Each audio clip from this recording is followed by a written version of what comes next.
Mr. Graham, we've been waiting for you.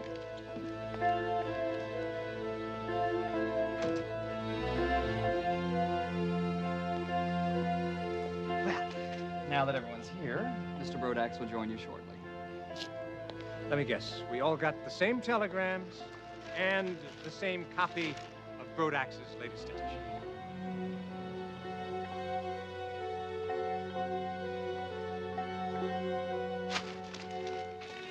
We never met formally, but since we're sharing the same headline, I'm Wally Hammerhand. Frank Graham. Of course, you recognize Carl Ross and Cindy McNichol. I think you're the best magician in the world. Thank you. And I think you're beautiful. And I think you're pushing your luck. Coffee, anyone? Make mine black, Wally. Get your own, Brodax. Is that any way to greet an old friend? What's this all about? Well, if you must know, boys and girls, it's about a special edition of Tattletale and you four, who in the last 12 months have all sued me and all lost. And this is your way of rubbing our noses in it? Haven't you heard us enough? I merely print the truth, sweetheart. That's why I called you here this morning, so that you'll have the opportunity to respond to these stories. Thompson? Just tell me precisely what you want to say to our readers. Brodax, you're a dead man.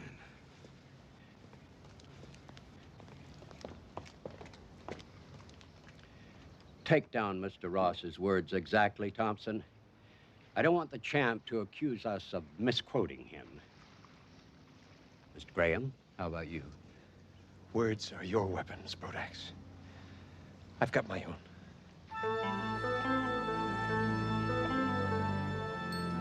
And Wally? Gone too far this time, Al. Well, Thompson, I thought that went very well, didn't you? Yes, sir. Excellent. You were masterful. Oh, well, yes.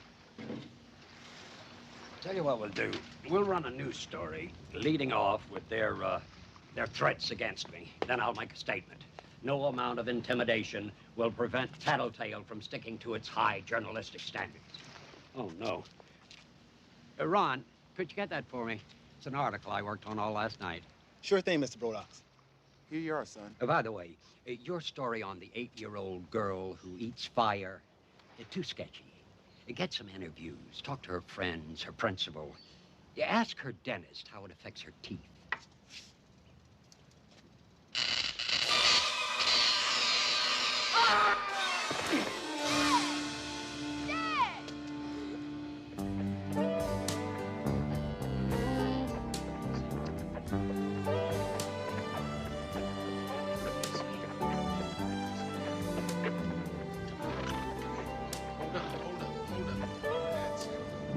That's it. Now, don't you worry about a thing, little buddy. We're gonna get you all fixed up and go back to your resting friends.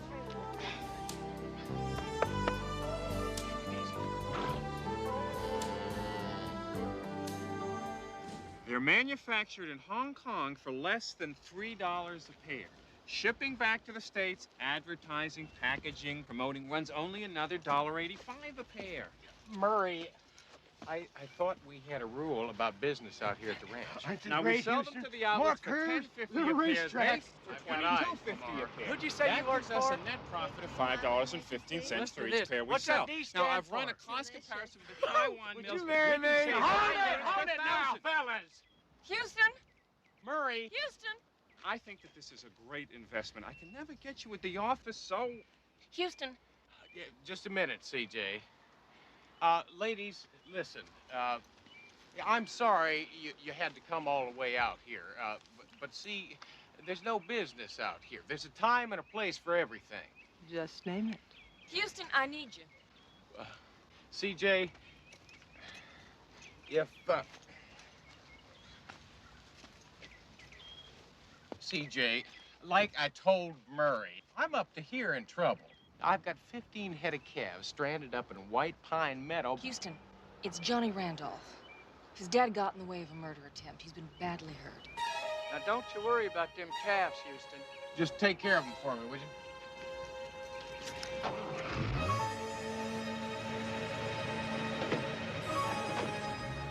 Okay, girls.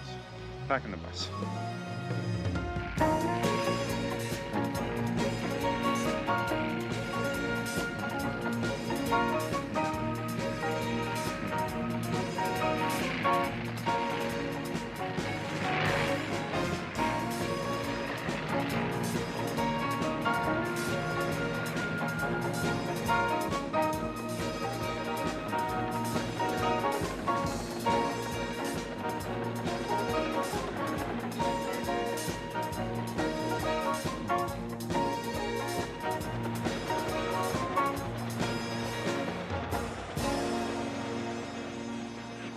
Ron Randolph was more than just Houston's landscaper. He was an old friend.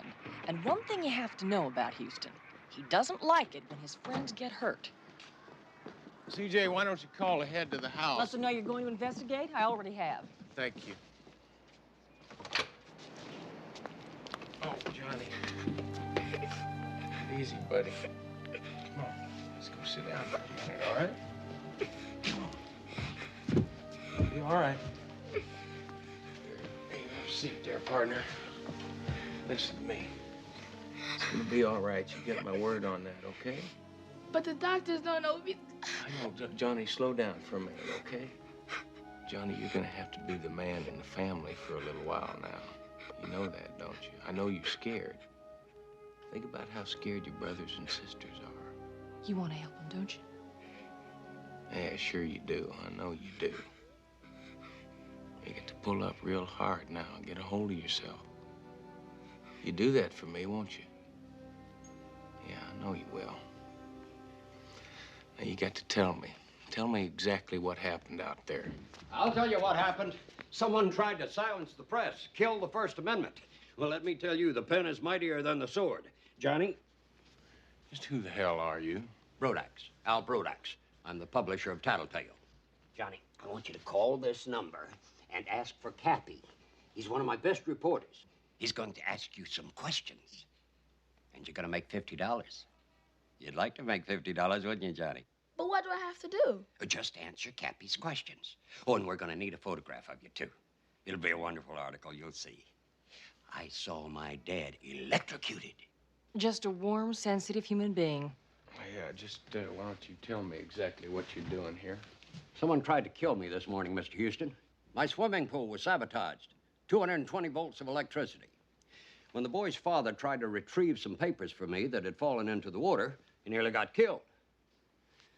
I want to talk about our catching and convicting the lunatic who's done this.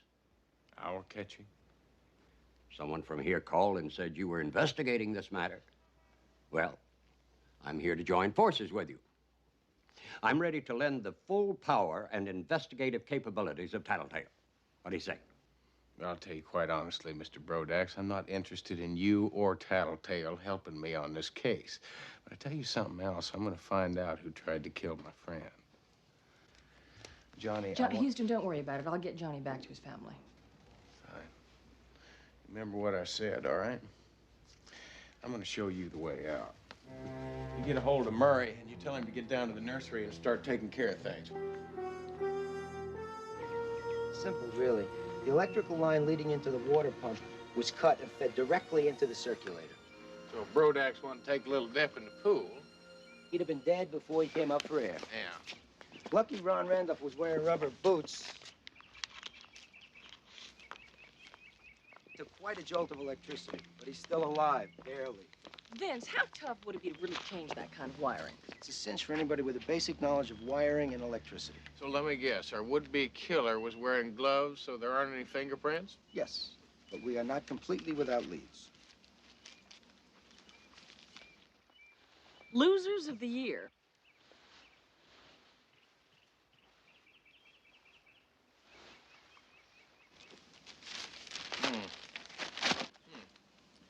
Sounds like our friend Brodax was very good at winning friends and influencing people. Mr. Houston, have you solved the case yet? Well, I'll tell you, Mr. Brodax, Lieutenant Novelli and myself were just going over the suspects when he handed me this. Eye-catching, isn't it? Should be a sellout. Mr. Brodax, I doubt that the people on the front page share your enthusiasm. I'm not in this business to make friends. By the way, my offer still stands if you need any help. Yeah. Well, listen, have any of these people ever threatened you before? Well, they all did this morning. You see, Mr. Perhaps I should explain.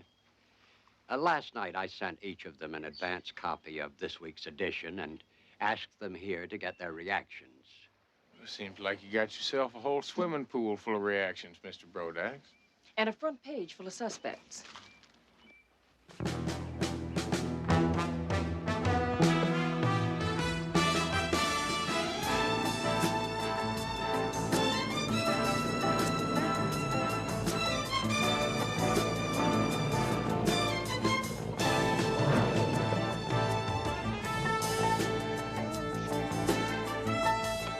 In spite of all that was going on, Houston wanted to make sure everything was going well at the nursery while Johnny's father was in the hospital. Yeah. Oh. Phone. Excuse me. Houston Enterprises. Check that. Randolph Nursery. Yes, of course, I'm sure. Now, what is it you want? Cannabis sativa?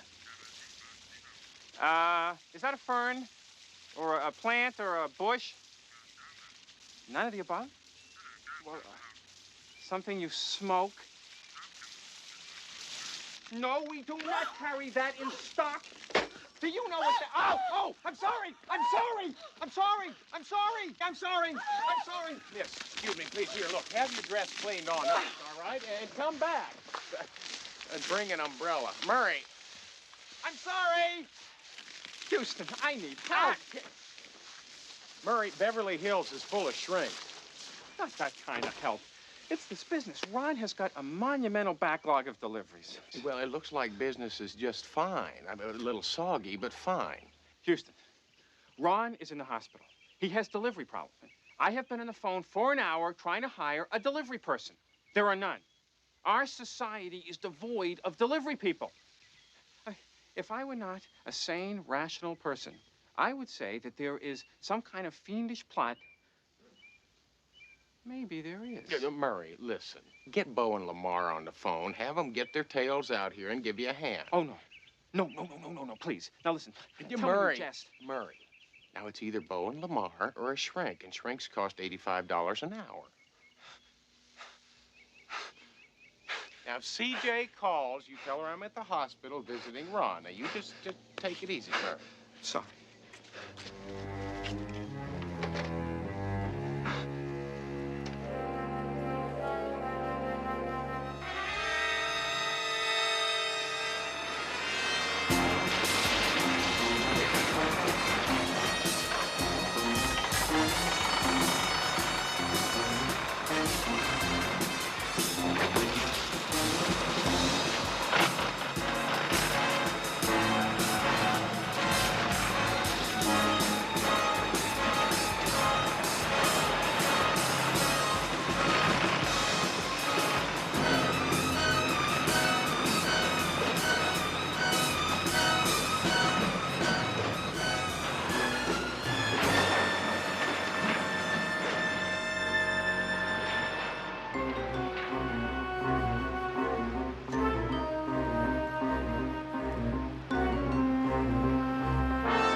That's not meat you're marinating. Ow! CJ, you're trying to kill me or something. CJ! Oh, what is that on there? It burns like acid. It's acid. Just kidding, Houston. Thank you, Mary Ann.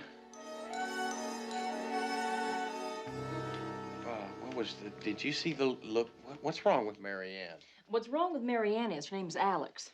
Oh. Ouch! CJ! Houston, would you stop being such a baby? Baby, that reminds me, I knew there was something else we could be doing besides this. She's all programmed and ready to go.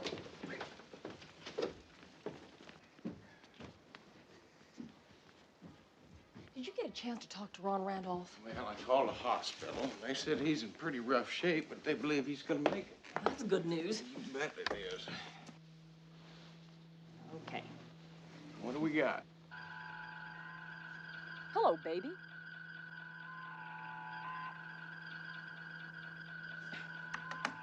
First up, Cindy McNichol, Miss July for Sultan Magazine.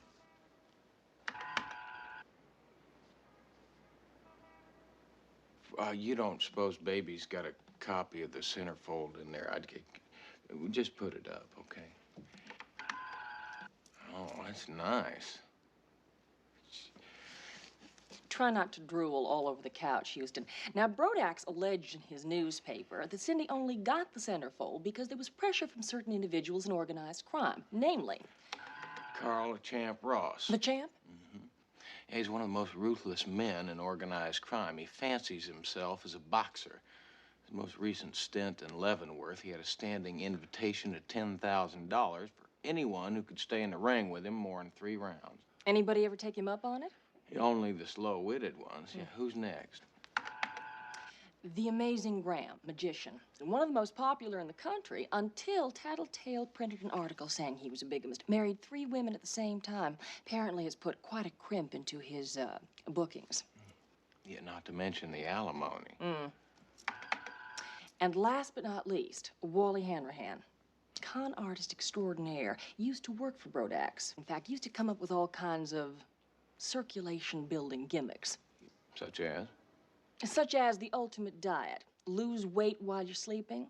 30,000 pigeons bought that one at $10 a throw. Anyway, Brodax became a witness for the government, and Hanrahan went to jail. Mail fraud. So, these 4 people on the cover all sued Tattletale and lost. Is there anything else about them that they have in common? Yep. All of those stories are true. Come on, CJ. I think it's time we go see Mr. Hanrahan.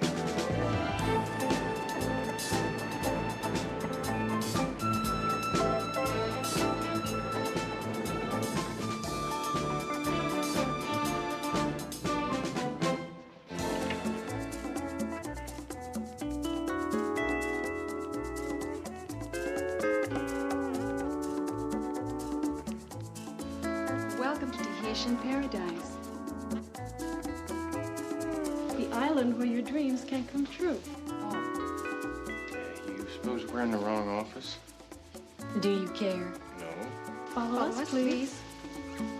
Anywhere you say.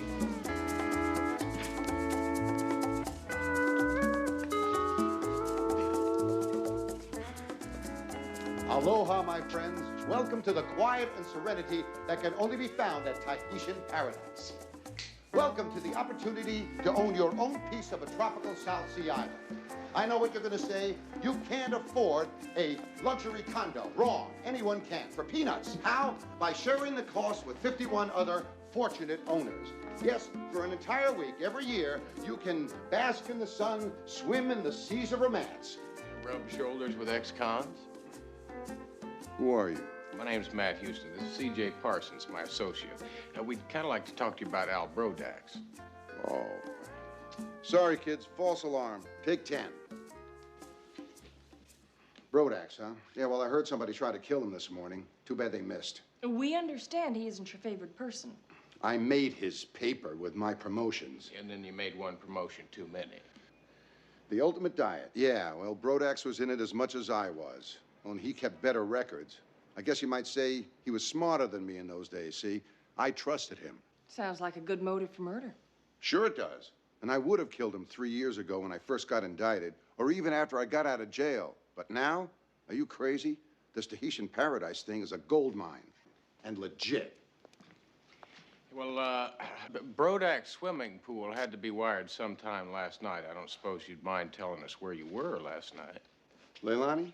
Kamalani? The gentleman wants to know where I was last night.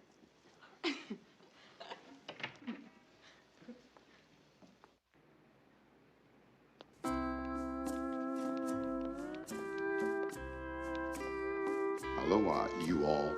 Aloha, my friends. Welcome to the quiet...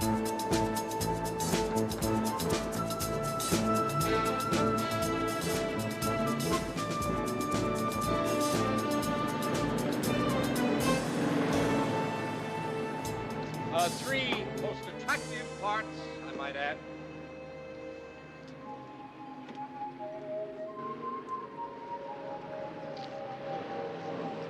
Etc. Bravo, bravo. Let's get it from rid of this.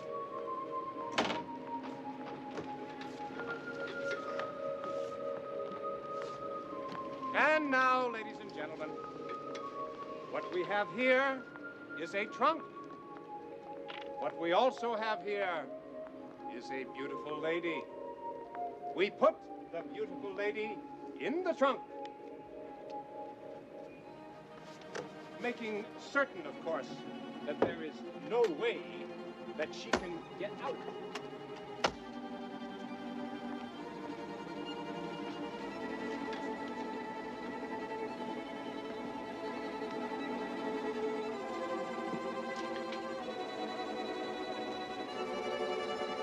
One,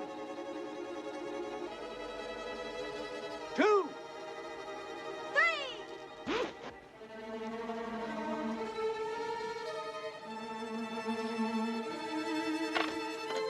What do you want to get? He's in the box now.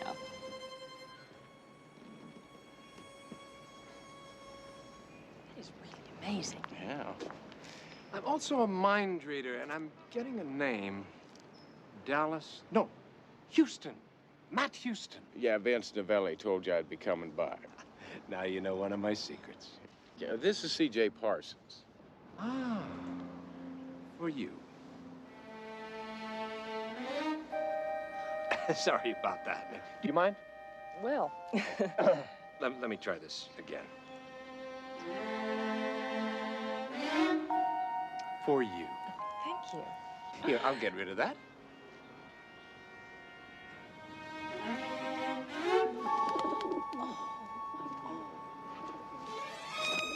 Nice place to roost.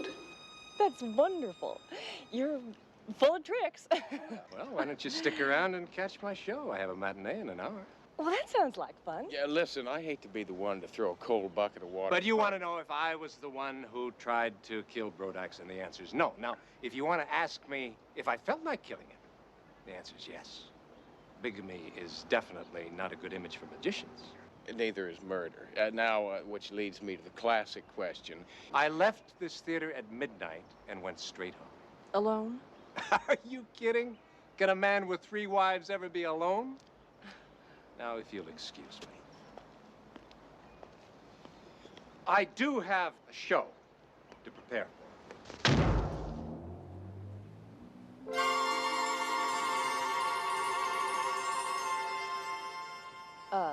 Houston, would you do me a favor? What's that? Don't ask me to follow that man. Right.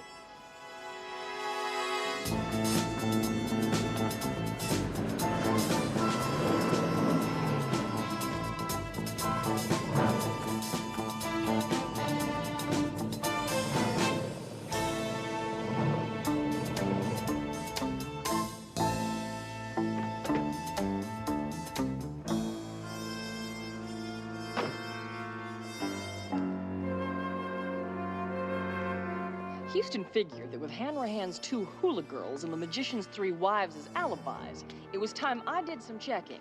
Meanwhile, he went on alone to keep his appointment with the infamous Carl the Champ Ross. Yeah? I'm Matt Houston. I believe I've got an appointment. Oh, yeah, Houston. The boss is warming up now, so you're going to have to wait a few minutes. Tell you what, follow me. Well, sure. Oh. Wait a minute, aren't you Archie O'Brien? Hey, you remember me? Well, who can forget? I mean, that fight you had with Ingersoll. Oh, hey, yeah, that was some battle. You guys must have went toe-to-toe for 8 rounds, huh? Yeah, suddenly I hit him with an uppercut, and that's all she wrote. Yeah. Well, you're working for Carl Ross now. Oh, yeah, I kind of help him work out. You know, I spar with him, you know. And he likes me. I let him win. What kind of boss is he? Mr. Ross is very good to me. Look, why don't you, you can wait in here, and somebody will be back to pick you up in a minute. Thank you. I know King Tut. He does have a blue aura. You can't see it, but it's there.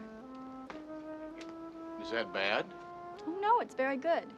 In fact, King Tut always barks at people with blue auras. It means you have good karma. Let me ask you a question.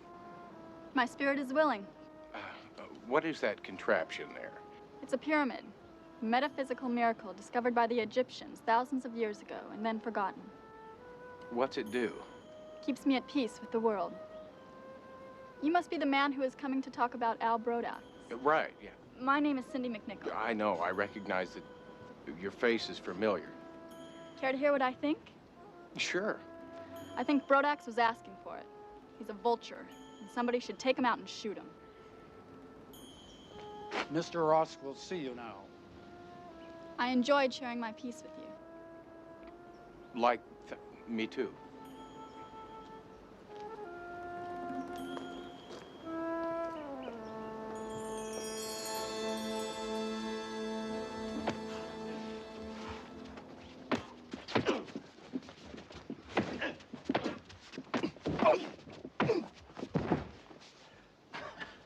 Yeah, Mr. Houston. You box? Well, to tell you the truth... Good. I thought you did. Archie, give me your gloves. Mr. Ross, I just came out here to talk to you for a minute. Oh, fine. We'll talk. Put the gloves on and step into the ring. Unless you're afraid. Mr. Ross, does it bother you that you're wearing the boxing shoes and the headgear and those nifty trunks and I'm in a suit and boots? I heard you were a tough guy. Well, I wouldn't really say that. Mama certainly didn't raise any fools. I already made my best offer. Step into the ring and then we'll talk. You know, you interest me, Mr. Houston. You're one of the few people on Earth that has more money than I do. And yet you run around playing cops and robbers. Now, why is that? Because I enjoy it. Your enjoyment's gonna get you hurt. Watch him. He uses every dirty trick in the book. Suppose I ought to tell you the house rules. There aren't any.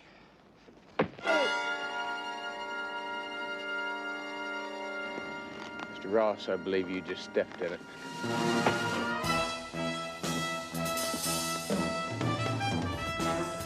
I understand you've come here to insult me. Not really. I just wanted... No, you just wanted to ask if I was responsible for the attempt on Brodax's life, huh? Was curious. I have every right to want him dead. But electrifying a swimming pool, that's strictly amateur.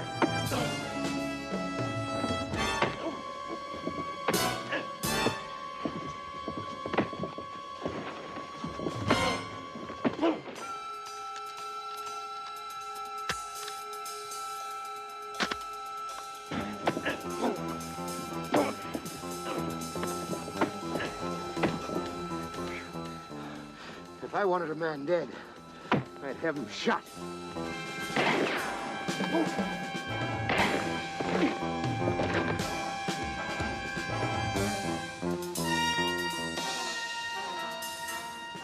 Ross?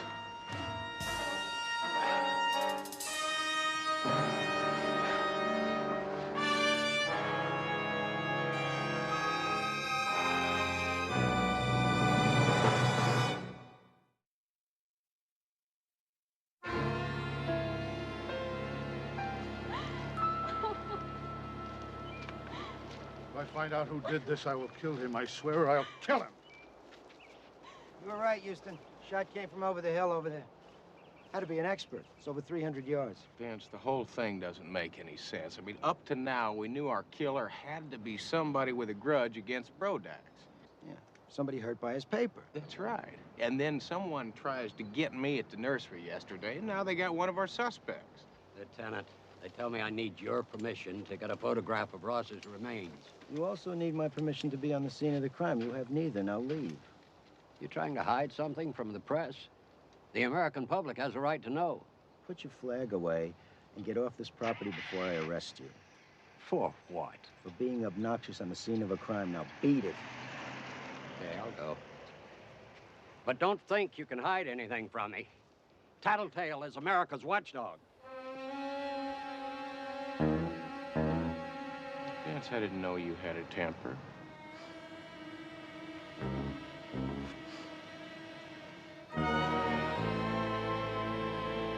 Well, I still still haven't got anything firm on either Hanrahan or Graham's alibis. Of course not. I mean, why should it? I mean, why should anything come easy on this case? Houston, do you think Ross's murder is connected to the attack on you and the attempt on Brodax? I'm positive, CJ. There's got to be a connection linking one of our suspects to both Brodax and Ross. Well, I'll keep digging. Yeah, well, it's got to be, CJ. Well, got to be what? There's got to be the connection between Brodax and Ross. Somebody who wanted to see them both dead. Where are you going? I'm going to dinner. Well, Houston, I haven't had dinner yet. Of course, I'm not hungry either.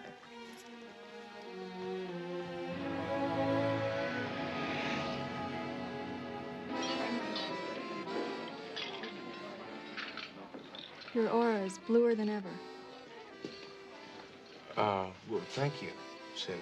Listen, we need your help. Vince and I think that you're our only possible link to Brodax and Ross. You see, you were living with a gangster, and Brodax let this entire country know through that scandal sheet of his. Things change. I'm now undergoing a rebirth of consciousness, motivation, and intent to all my fellow men. Well, that's swell, Cindy. I think what Vince is trying to say is that we figure you might have attracted a self-appointed savior somewhere along the line. Like your father, brother, old boyfriend. Yeah, someone who loved you enough, someone who didn't like the way you were being treated by those fellas. You believe that Carl was murdered and someone tried to kill Mr. Brodax because of me? Well, we think that's very possible. Now, how do you feel about that? Forgive me. Meditation teaches one to observe matters from a distance. No, sit. Lost her again, Vince. Allora, did you decide what to order? Mama, you order, please. Oh, no. When I decide, you always complain it's too much food, it's too much this, too much that. Troppo difficile, say. Tonight, you order. So, pretty lady, what would you like? Hey, pretty lady. Vincent, what's the matter? Oh, poverina. You both make her wait so long to eat, she faints from hunger. She didn't faint, Mama. She's in meditation. Medication you get in a hospital, not in my ristorante. Mama, it's not medication, it's meditation. She's deep in thought.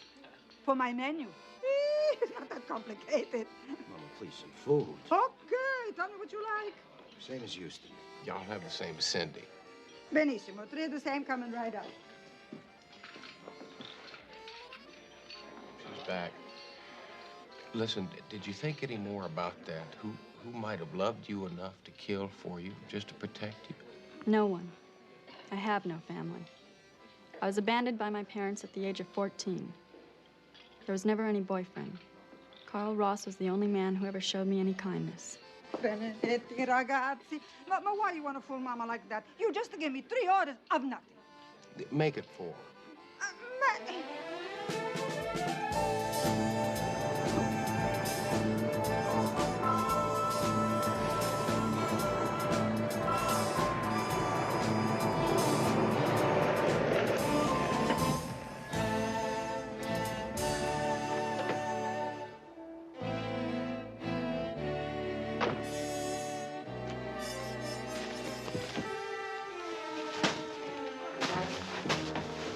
Fellas! Huh?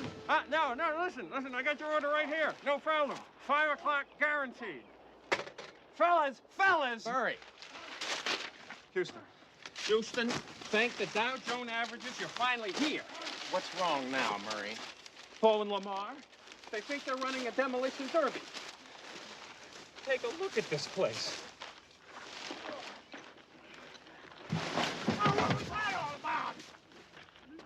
Hey there, Johnny. Just the man I'm looking for. I am? Yeah. Tell you, I wanted to ask you a couple of questions. Listen, don't you worry about old Bo and Lamar there. They'll make everything up, I can guarantee you. Listen, I saw your dad at the hospital this morning. They say he's getting better. Yeah, that's right. See, I needed to ask him a couple of questions about what happened to him the other morning, but he was still sleeping. Well, I was there. Maybe I could tell you. You know, Johnny, that's what I thought. So what I'd like you to do is think real hard for me and see if you can tell me everything you remember. Well, we were planting flowers, and Mr. Brodax came out for his morning swim. And he was talking to some reporter guy. Can you tell me what they said? Something about a girl eating fire. And then his papers fell into the pool, and he started yelling at my dad to get them out. He said they were an article that he worked on all night. Huh. Article. That's what he said. That means something? Houston, it's phone for you. It's CJ. She says it's important. Be right back. What do you got, CJ? Maybe the missing link. I just found out that Hanrahan and Carl the Champ Ross served time in Leavenworth together. From what I could dig up, they have a mutual hate society. Which means that he'd want to kill both of them. Yeah, I'm still here, CJ. I just, strikes me a little funny that, I just never figured our Polynesian king to be a killer. We better pay him another visit.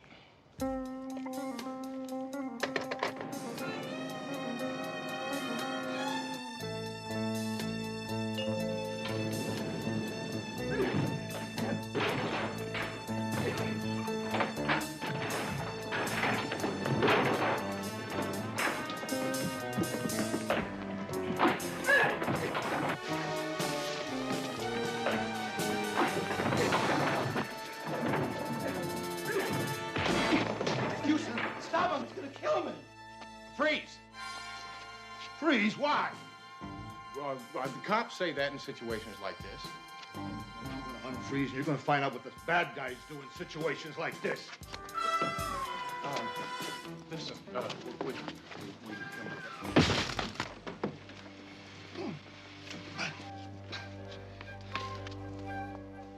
Now that I've got your attention, let me ask you a question. Be my guest. Thank you. Why are you trying to kill Mr. Hanrahan?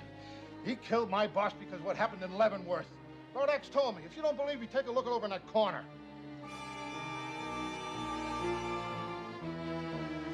I never saw it before. I swear to you, I never saw that gun before.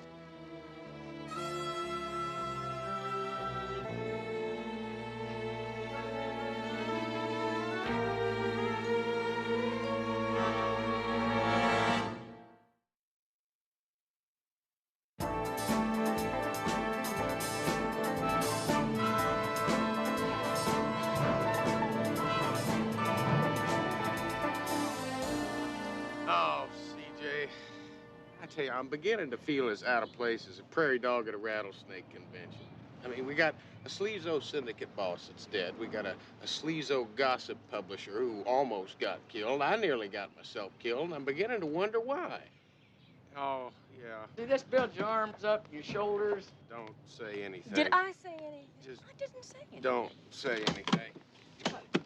Just help you out a lot. Hello there, Johnny. How's it going, buddy? How you sent, Miss Parsons? Why? Got the bus? CJ? Hey, will you stop your gaggling and get back to work? We got lots of this work to do here, Jay. Discipline. That's a secret of good management. Murray taught me that. Well, come on. Don't just stand there. We got lots more to hear. Here. Pull it back here, John. Take this. Huh? Get going. Go over here, there, John.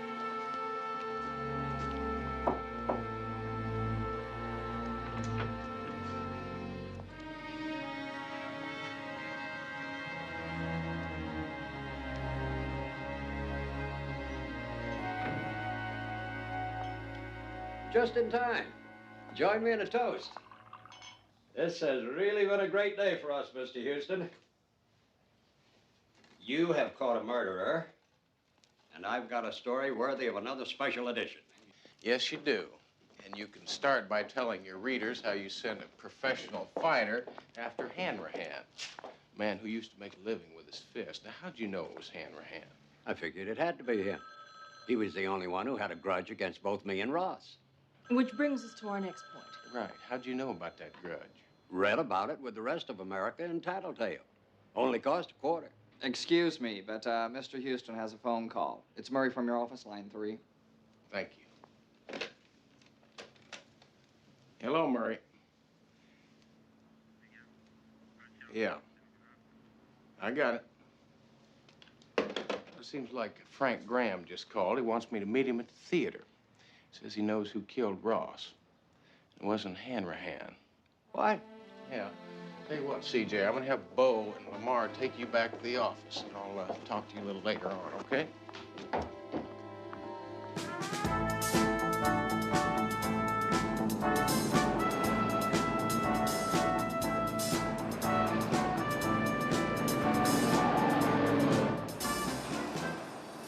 And as you can see, ladies and gentlemen, the cage is absolutely empty. Empty. But now, with a few magic words, and perhaps a little bit of luck, let's see what we can do.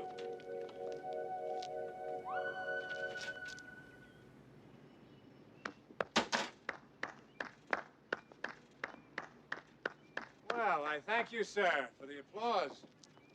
Small but very discriminating audience. Yeah, well, my office tells me that you're in a position to incriminate.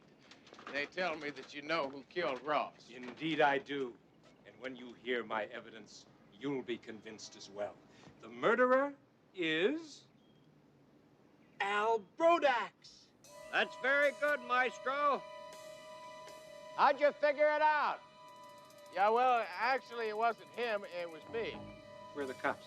He's supposed to be here any minute now. That phone conversation out at your house, that was all a setup. This here's a trap.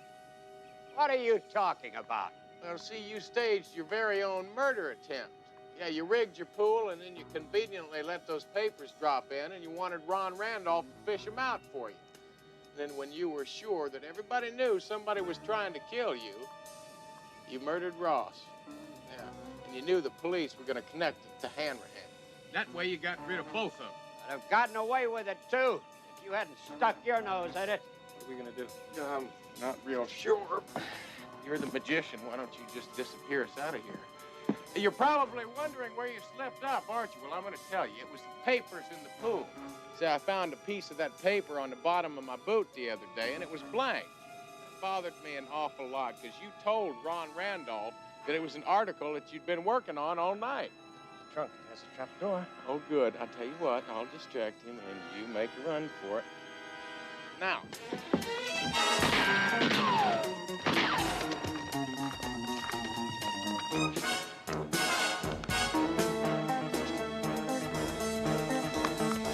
Better hide and stay hidden.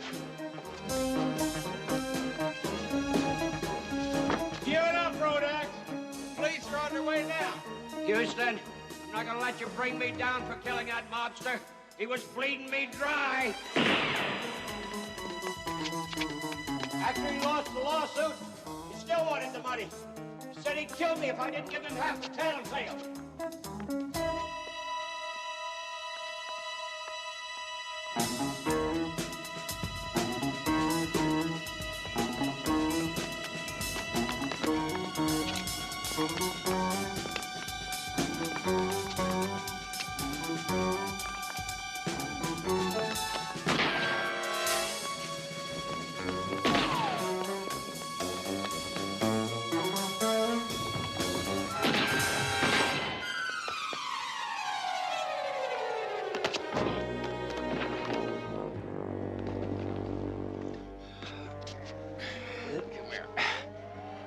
Something. If Mr. Pulitzer ever gives a prize for malice, you're going to have it all sewn up. Come on. Houston! Houston, where are you? Houston, are you all right?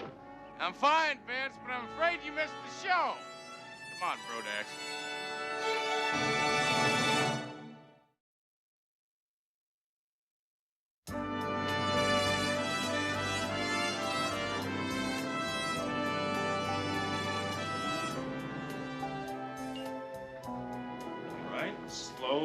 Slowly, stay together now. That's it, perfect. Just relax.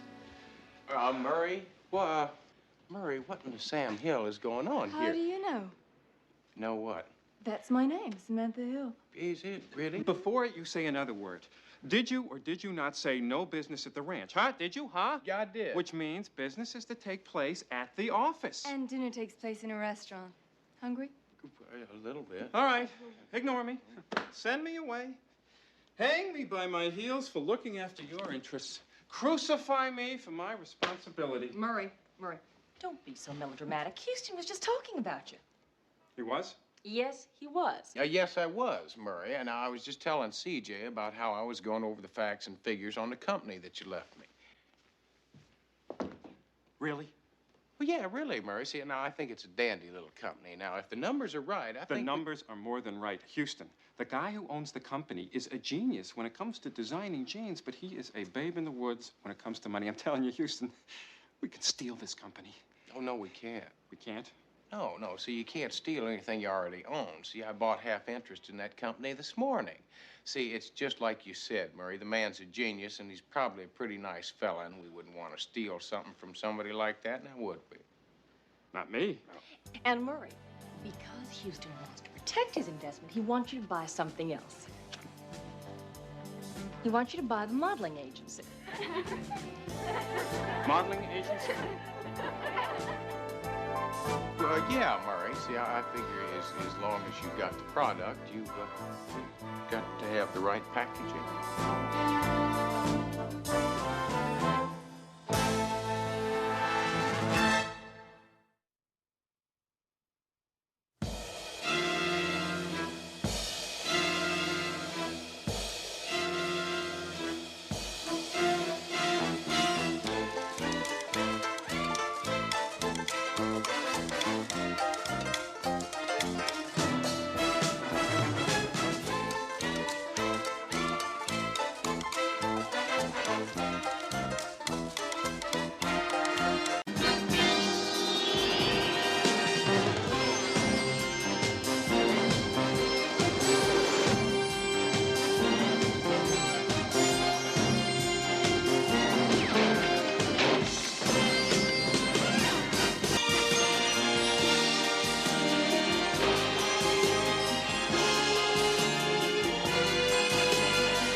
Fabulous designs of Valentine St. Clair.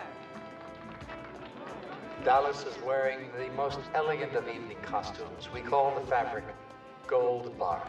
It's romantic, it's light, it moves, and it whispers in the wind to give you a much more romantic feeling. The dress underneath, the perfect frame, the absolute frame for the woman's own jewelry. The look of bugle beads, sparkle, bedazzle, and dazzle the public. They look at this woman as if to say, she's a tiger, she's alive, she's vital, and she moves into your life with the same romantic, beautiful opulence.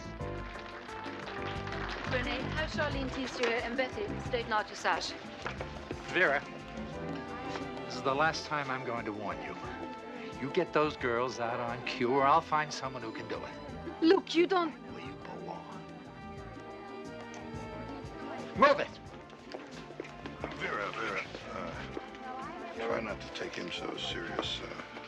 He's under a lot of pressure. Yes, I know, Mr. Garth. Is that your answer again? Vera, you keep calling me Mr. Garth. Can't you just forget that St. Clair and I are partners and just call me Marvin? Marvin. Excuse me, the show.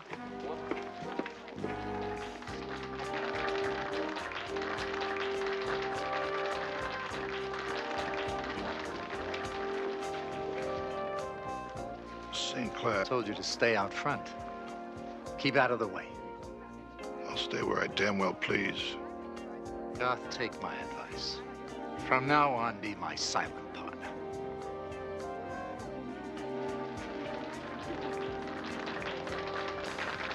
One of the world's most beautiful models, Christina Berenson, draped in a fantasy black chiffon, and she feels beautiful. Christina Berenson.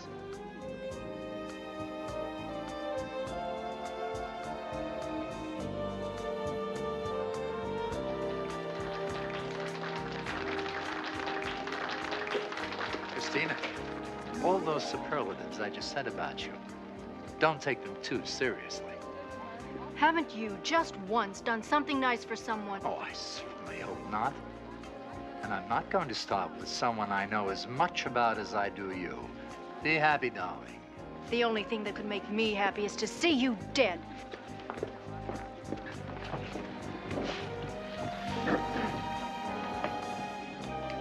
Try to pretend, Vera, just for the next few minutes, that you don't hate me as much as they do. And now, ladies and gentlemen, the most talked about designer from Los Angeles to New York to London. The incredible Valentine St. Clair.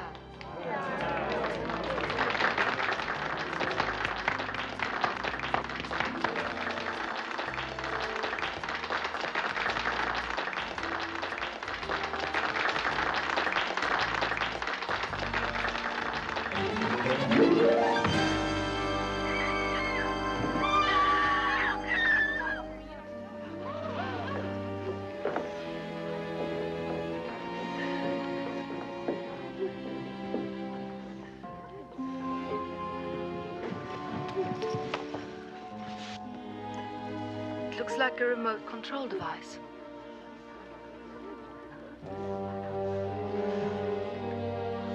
He's dead.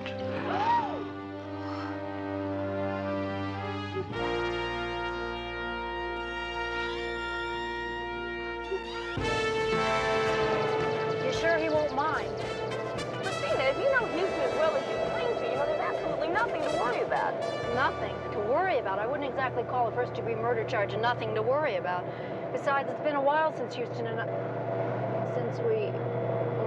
I haven't seen him in a while. I think you're putting the cart before the horse. Lieutenant Novelli isn't having you arrested. He simply wants you available.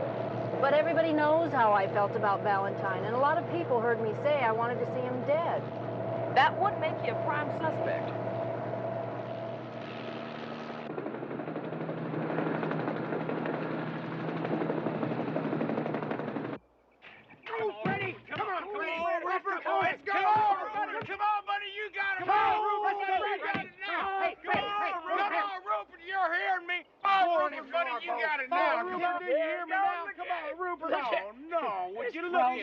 Rupert. Let's go get the... Oh, now, come on. Time out here. Time out. Time? What do you mean, time? We didn't set any time limit. Yeah, well, old Rupert here's not feeling up to snuff. I mean, he just flew in from Florida, and I bet you he's a little airsick. Jet lag or something. Frogs don't get jet lag. Well, this one does. Now, I mean, he's real sensitive. He comes from a long line of champions, fellas. He's a real thoroughbred, and I bet you he's got some Arabian in him, don't you? I don't care. You can't call a race in the middle. It just ain't fair. What are you gonna do, Houston? You gonna forfeit? Well, no, sir. Old Rupert can jump circles around your frog. Well, how'd you like to put your money where your frog is?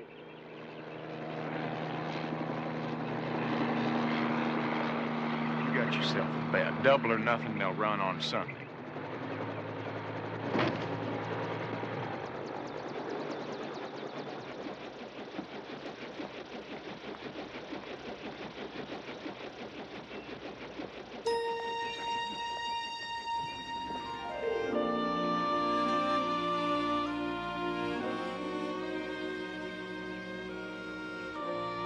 Hello, Rooster. Hello, Squeaky. Rooster and Squeaky. It's been a while. I bet you it's been 6 years, hasn't it? Let's go back to the office and get some lunch.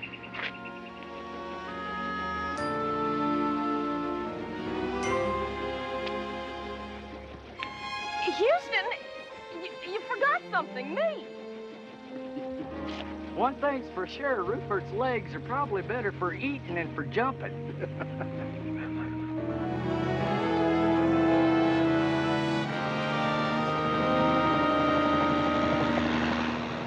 Don't you worry about a thing, Chris. Old Vincent Novelli's a friend of mine. I think I can reason with him. Has a much bigger problem than that, Houston. Believe me, there's nothing bigger than Murder One. Except maybe that thing you're wearing on your finger. It's a little too big for a friendship ring, isn't it? It's the real thing, Houston. He's wonderful. I met my Prince Charming just like you said I would. Man, my big mouth. Do I know him? He's a congressman. I see.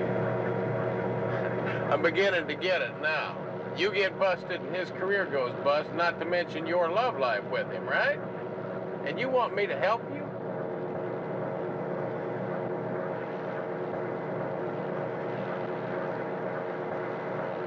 Now what the hell? For old time's sake, don't worry about a thing. Old Rooster's gonna fix it.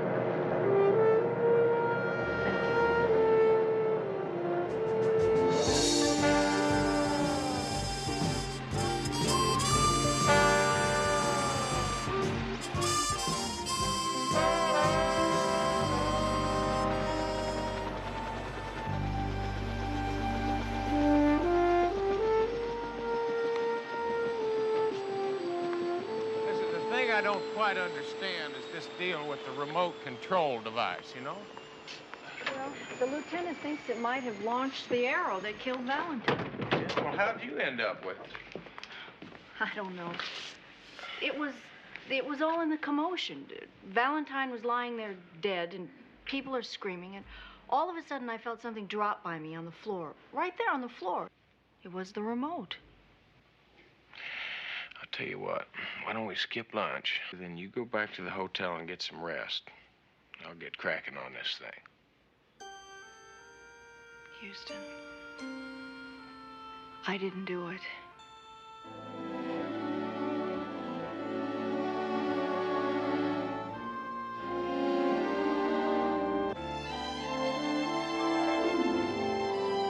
We think the arrow was launched electronically.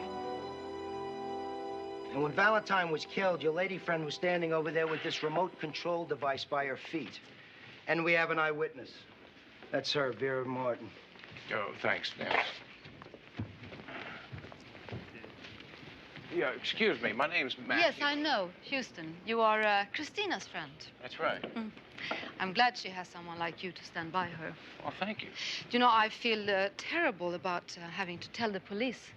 You know, I saw the clicker by her feet. Yeah, well, of course you did. I tell you, I need to ask you a question.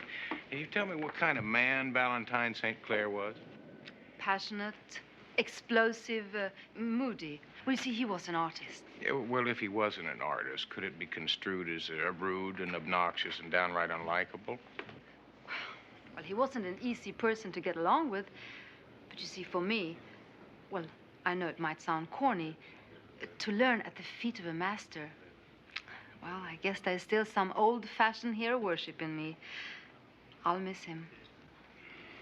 Yeah, who won't miss him? I'm not going to swallow any more red ink. Now, if they want to sue, then I'm going to declare bankruptcy. Then they're going to have to wait till the middle of the month to get paid. That's their choice. Before you ask, that's Mr. Garth, Valentine's partner. Yeah, will he miss him?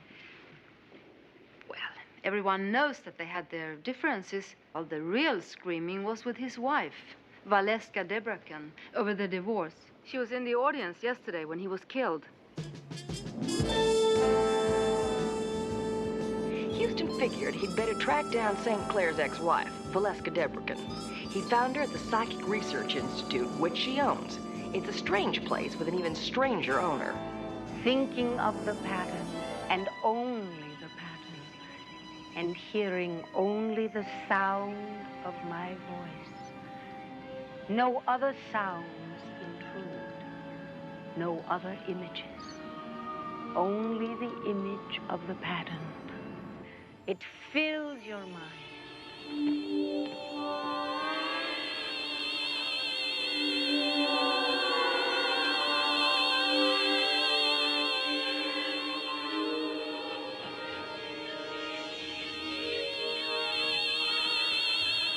Well, would you look at that? That's fantastic.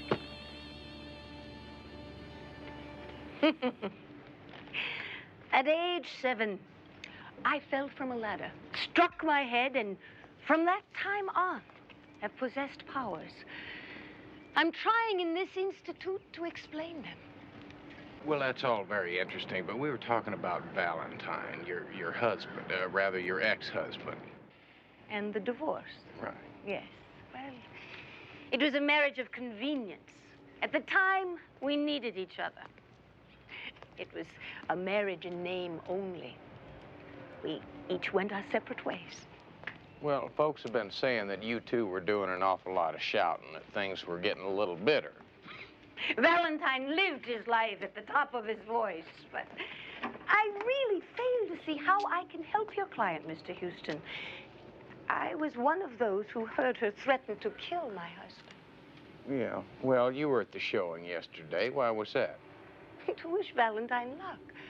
I still do own a piece of the company. It helps fund my research. Watch.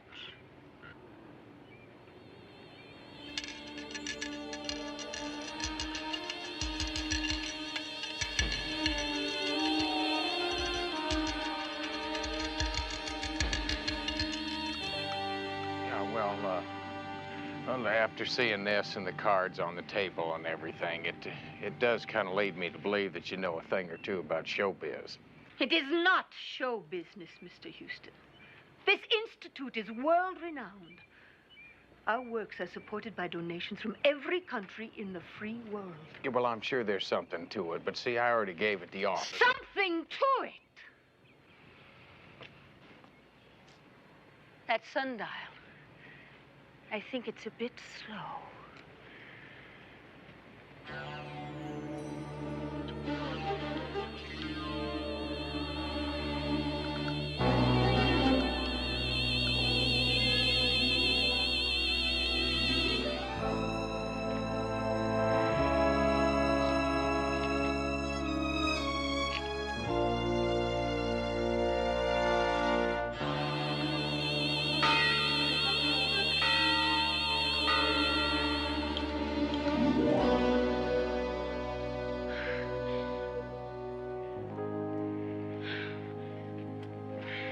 Tricks, Mr. Houston. Magicians and jesters perform tricks. We are refining powers that are within the greatest powerful equipment ever made, the human mind. And now I think you'd better go. Okay. I'll just let myself out.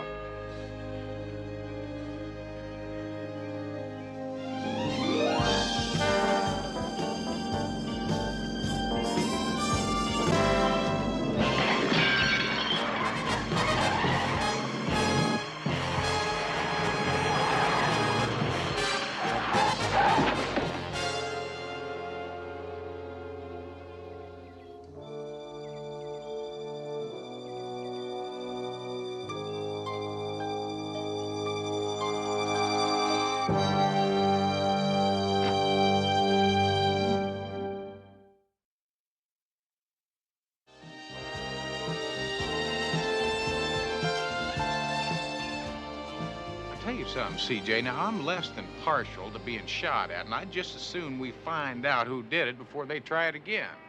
Well, let's see if Baby did the homework I assigned for. Let her rip. Marvin Garth, former accountant. About 4 years ago, he poured everything he had into St. Clair's company. Now, the profits are marginal, but Mr. Garth is living a mite high on the hog. How high? Bankruptcy high. Until St. Clair's death, he is now the sole beneficiary of a $1 million life insurance policy. Well, $1 million is a good reason for murder. You bet. You sure are glad to see her, aren't you? Who? Squeaky. Next picture, CJ. Vera Martin, about 2 years ago, she became St. Clair's assistant. Very talented, very ambitious lady. Some people say that she's a lot more talented than her late unlamented boss. Well, ambitious ladies have been known to kill before. What's next? Valeska Debrican, St. Clair's ex-wife. Oh, yeah, well, you can cross her off your list. I tell you, this lady does not need an electronic gizmo to kill. Mind control tricks? Yeah, I mean, I saw that lady do some things that give a whole new meaning to the word spooky. Does it now? Are you sure it wasn't just an illusion? Houston, she used to be in showbiz. Before she launched that Psychic Institute, she was a hypnotist. Used to call herself Madame Valeska. Now, wait a minute. What are you trying to tell? You mean you're trying to tell me that I didn't really see what I saw and that she planted all that in my mind? Well, let me put it to you this way, Houston. There are some women that can make a man think just about anything they want. Speaking of which, why don't you tell me about Squeaky Rooster? Were you engaged or what? But can I be real honest with you, CJ? Shoot. All right. I'll tell you something. I have only really loved, and I mean really loved, once in my life. It was so complete, so deep. I just don't think I'm ever going to be able to match that again. Christina's that good? Christina?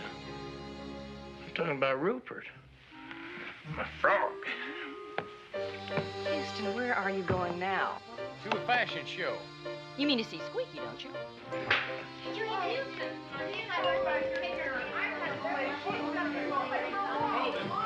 Hold that elevator! He did it again. I don't believe I'm gonna forget what that man looks like. Houston, you have got to read these merger papers. We are already 1 week late. Well, Murray, what are we wasting our time on this puny little merger for when Rupert so desperately needs your help? Rupert. What firm is he with? Rupert's a frog that won't jump, which might mean you're in a lot of trouble, Murray. Me? Trouble? I never even met the frog.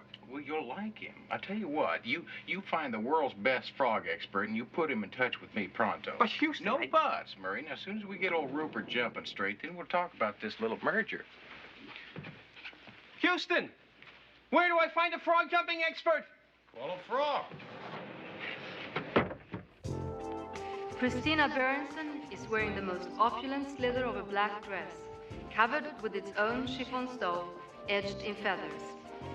The dress underneath is a shaft of feminine brilliance. Slip the stole down, and the world is treated to the most exciting woman alive.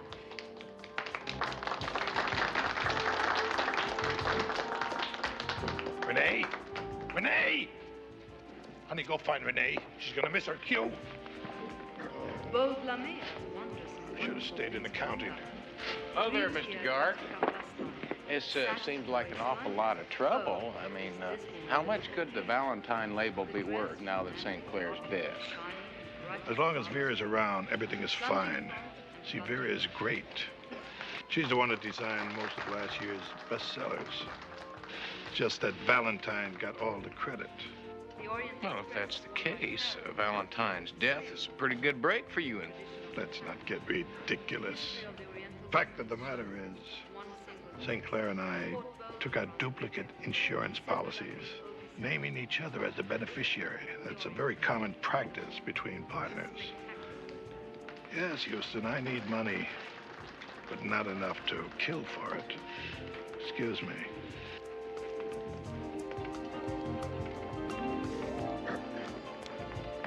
The look of bugle beads sparkle, bedazzle, and dazzle. Christina?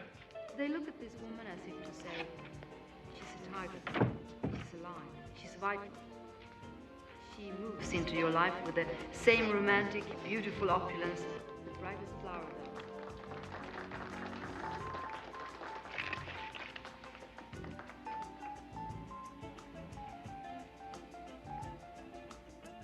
Our next model wears the Renaissance sleeve, the above-the-table romance of that lady says, I'm a woman.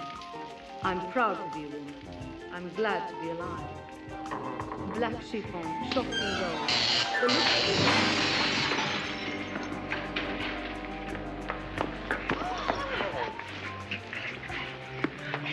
Are you all right? No, I'm not all right. If I was all right, I never would have left Texas and sold my ranch. And came out here, California. I'm feeling a little better now.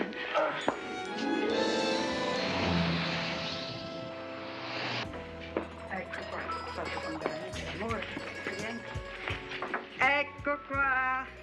A beautiful antipasto for a beautiful lady. Oh, thank you, Mrs. Novelli. Oh, all my friends call me Mama. And you're my friend, Belitza. Thank you, Mama.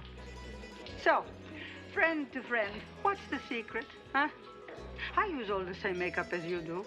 Hey, how come you look like that and I look like this, huh? Huh? Hey, but 30 years ago, Ooh, I'd have given you a run for your money. Hey, and my son Vince wants to see you in the back. Yeah, I'll be right there, Mom. How can you be so calm? You were almost killed. Well, the only thing I'm concerned with right now is finding a killer. It never would have happened if you hadn't been trying to help me. What I'd like to say to you is thanks. Listen, would Rooster ever desert Squeaky? I mean, really, think about it. Houston,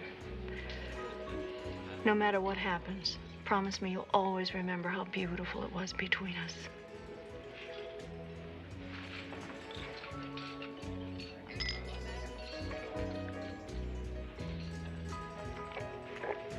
I'll be right back. Don't you move.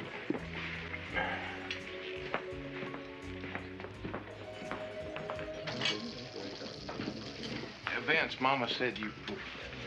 Well, it can't be that bad. What? Well, whatever it is that's making you frown and smushing up your face like that. Houston, I know you care for that girl. And what I got to say is not going to make you happy. You better go on, Vince. How long has it been since you've seen her, and what was she doing in between? Well, it's been a few years since we've seen each other, and she's been doing a little traveling. Wrong. Up to 6 months ago, she was living with Valentine St. Clair. That's impossible. Is it? Well, she needed him. He needed her. She moved in. 3 years later, they had a big fight. She moved out, met the congressman, wanted to marry him, only St. Clair wouldn't let her out of her contract. Threatened to dump the whole story on the congressman. Houston, CJ's on the phone. She says it's urgent. I'm sorry, Houston. She's been lying to you. Let me ask you another thing. How'd you get so lucky to be backstage just in time for that lamp to almost drop on your head? Someone took a shot at you to boot. Vince, you better give me some time to prove that you're wrong. Okay, tomorrow there's a buyer's brunch. Then everybody's gonna scatter to the 4 winds. By then, the lab boys will be able to tell me if the clicker in your client's hand triggered the arrow. If so, I've got to arrest her.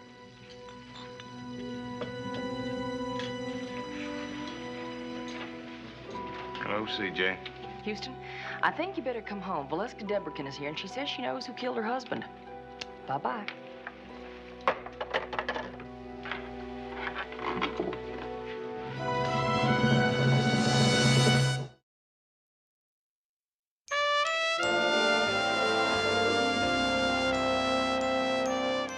It was Vera Martin, my husband's assistant or protege.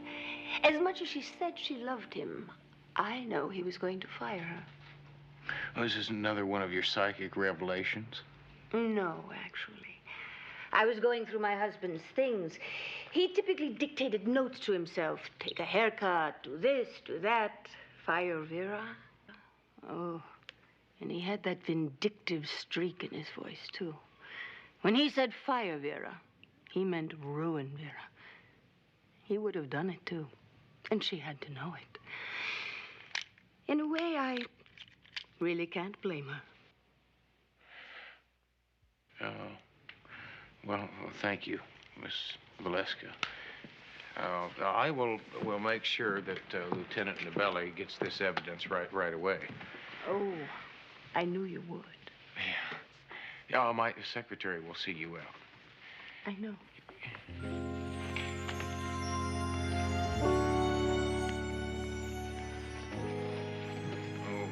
Well, I'll tell you, the ingredients we've got in this Valentine mess, we could stir up a whole pot of Texas chili. Well, I've got a hunk of pepper to drop in the pot, which I just found out about an hour ago. Now, apparently Valentine used to like to have his European show about a month after his American show. It was canceled this year. Well, who canceled it? His partner, Garth, the day before Valentine was murdered. Well, it kind of sounds like our budget-minded ex-accountant figured a way he could save $1 or $2 if he knew Valentine wasn't going to be around in a month. The thought had crossed my mind. By the way, it's your shot. Yeah, so that gives us Vera, Christina, and Garth. They've all got Mom. Mom? Yeah. See, that's method, opportunity, and motive. You see, Garth inherits the business and $1 million worth of insurance money, and Vera gets to keep her job. And becomes head designer. And that brings us to Christina. Houston, our clients are never guilty unless you know something I don't know. Well, you better get rested up because we've got an awful big day tomorrow. I need you to do a couple things for me. First, find out who's been sending the flowers to Vera. Second, I want you to get dressed up in your best bib and tucker and meet me at Tobias' party. Because I think it's about time we started stirring a few of these folks up. I think it's time you tried to make a good shot. Yeah, well, I haven't got a shot. There is no such thing as a frog jumping expert, at least not in this metropolitan area. There is, however, someone in Moss's Marsh, Florida, who is recognized as an authority. Well, send a plane, Murray. He only comes out of the Okefenokee at flood season, and the last flood was 1974. Hey, wait a minute. Are you trying to tell me we can't find him? Some say he's not a man at all, but merely a legend.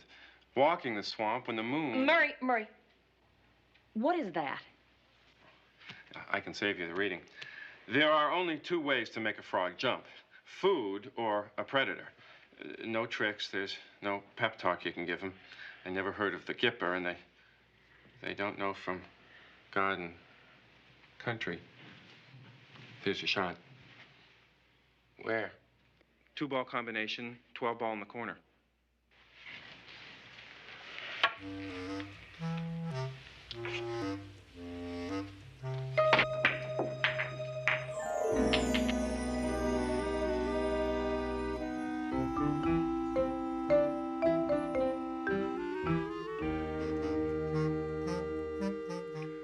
I'm not just another pretty face, you know.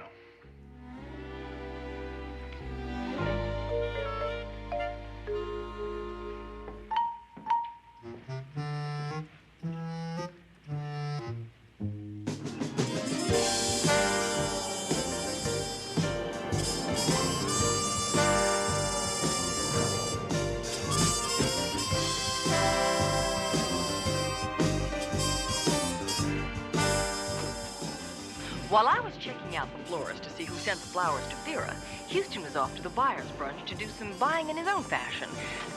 Oh, I wish I hadn't said that. Why, Mr. Houston. How nice to see you. Well, thank you. Boy, you're looking pretty enough to be one of the models. What's the Texas word for flatterer? True. You know, it's such a shame that Mr. Valentine isn't here to see all of this. We've had over $2 million worth of bookings. Yeah, well, if he was here, you wouldn't be, right? What's that supposed to mean? Well, the truth is he was going to fire you, Vera. And then he was going to destroy your name in the industry, right? Now, you've got to admit, Vera, that's a pretty strong motive for murder, isn't it? He'd been promising me a partnership. And then he wouldn't come through. Of course he was going to ruin me. He wouldn't let me leave and compete against him. So he was planning to destroy my name to save his. Well, I guess you don't have to worry about that now, do you? Excuse me, Vera. Suzanne seems to be having a problem down there, and she said you're the only one that could solve it. Could you run back there for a second? Gladly. This conversation has ended anyway. Mr. Houston,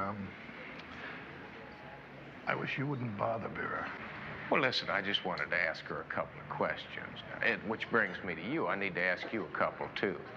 First one being, why did you cancel the European showing? The show is going far over budget. I felt that the money could be better used elsewhere. Yes and no. Yes, I know that. See, the trouble is that you canceled it the day before Valentine died. Mr. Houston, I don't like your tone. And I don't see why I should carry on this conversation any further.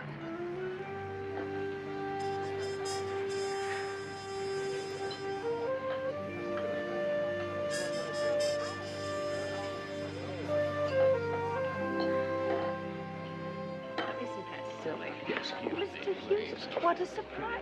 Excuse me. I didn't really know that psychics could get surprised. Well, I simply meant that I didn't expect to see you here. I didn't really expect to see you here either. Most of these people are my friends. After all, I was married to Valentine for 7 years. Yes, no, and just 6 months after you were married, you retired from your stage career, Madame Valeska. You see, I'm really curious to find out why you switched from your nightclub hypnotist act to your mind reading. I don't like what you're thinking. Good day, Mr. Houston.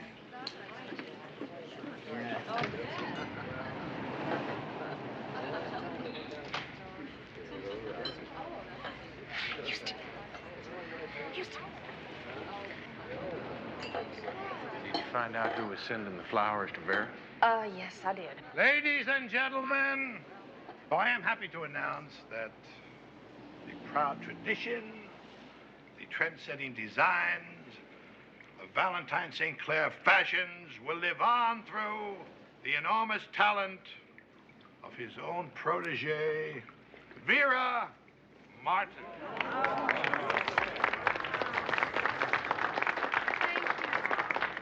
Thank you very much. And now, to whet your appetites for next season, I have a small preview. Christina, if you please.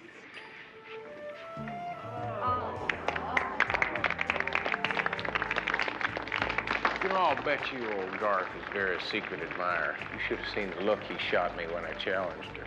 I think he's in love. He just might be in love enough to protect her. Maybe even enough to kill Valentine for her. Good motive, wrong suspect, Houston. You're not gonna like this. Vera's secret admirer? Christina. Right. Sorry, Houston, but it's beginning to look more and more like she's the one who killed Valentine.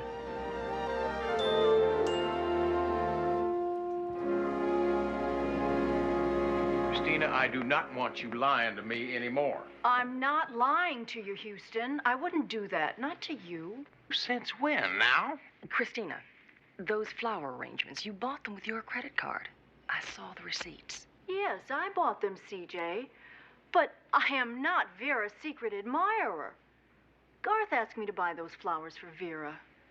He's so shy and, well, he's very much in love with her. Christina, what was it you told me you've been doing for the last couple of years? Traveling. Wrong. You weren't. I was living with Valentine up until a couple of months ago when I met Brian. I couldn't tell him about Valentine, and I didn't want to tell you because I didn't think you would help me. You didn't think I was going to help you? Christina, I thought that we meant a little more to each other than that.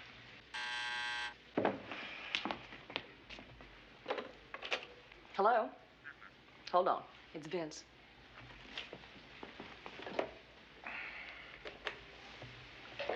Hello, Vince. How you doing, Houston? Where's Christina? Well, I'm not really sure, Vince. The last time I saw her was at the buyer's party. Why? Yeah, well, I'm in her dressing room, and I'm sorry to tell you this, my friend, but we found enough evidence to book her for murder one.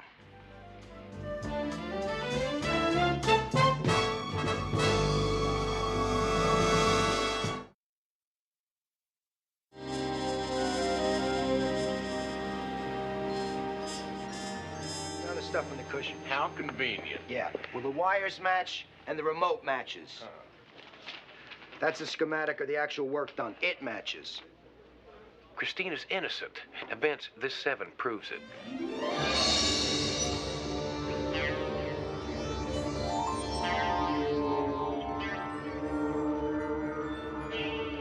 You tell her what I'm thinking?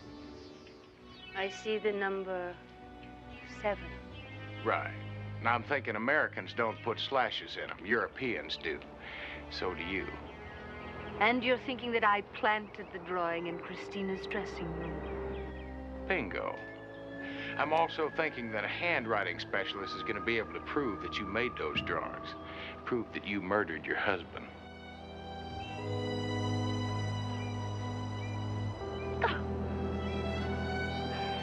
He would have destroyed this. All of it. If the divorce settlement came through, they were going to sell this land. I hope you're not asking for sympathy. Because, lady, you're a killer. Hold it. Right there. You're not entirely factual when you were describing the murder of my husband. I had help, Mr. Houston. I would imagine it was for the same reason, money, right? That's right. Now that Valentine is dead, Valeska gets to keep the Institute. And I get all the insurance money, plus the company. We were a team in the best sense, Mr. Houston. I planned the murder. Garth carried it out. It was all a trick. Just like everything here, a trick, right? Don't make the mistake of underestimating me, Mr. Houston. The mind is an extremely powerful instrument. You'd be surprised what mine is capable of. But then you remember we talked about the mind, its potential, how the mind is susceptible to suggestions, some more so than others. We have a problem, don't we? You know that we killed Valentine, but you're not going to tell anyone, are you? Look at me, Mr. Houston. Here. Take the gun.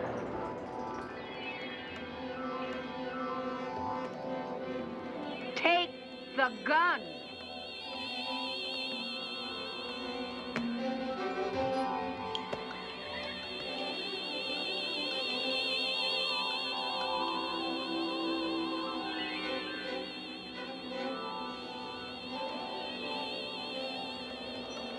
Now, Mr. Houston, look at me. Put the gun to your head.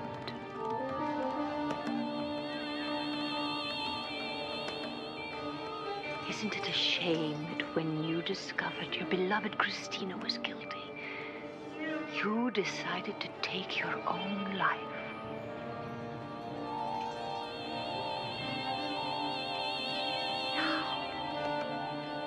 Pull the trigger, Mr. Houston.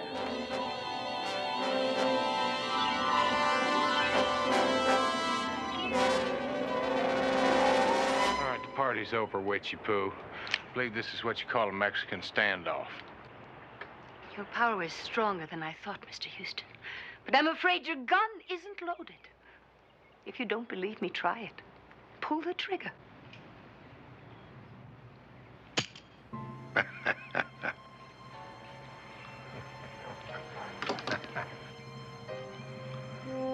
Sometimes her witch stuff works, and sometimes it doesn't. Now it's my turn. Oh, now, wait a minute. Look, before you shoot me, I want to tell you something. See, since I was here the other day, I've been practicing. You see that sundial there? Watch this.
Get up off there. Come on. I'm tired of picking you up. Stop right there, Houston. Oh, come on, Valeska. I'm tired of your games. I'm too tuckered out. I don't want to play anymore. You may be tired, but the mind is never tired. It works even while you sleep. Is there a point to this lecture? Look above us, Mr. Houston.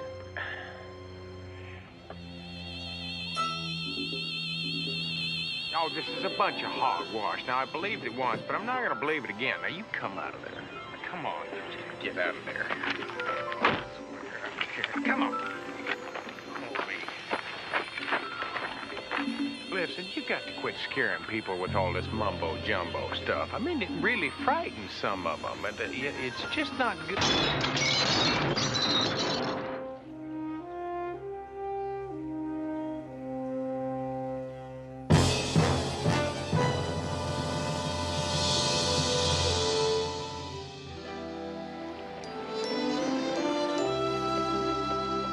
I remember the first time you brought me here. I never wanted to leave. It was a different time, wasn't it?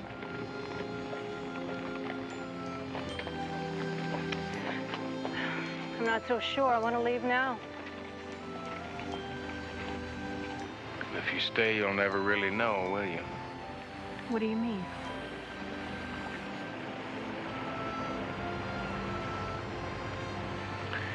You know anything about frogs? I hate frogs.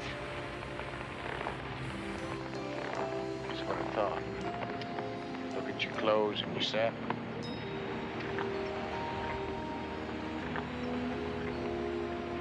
See, Christina, I love frogs.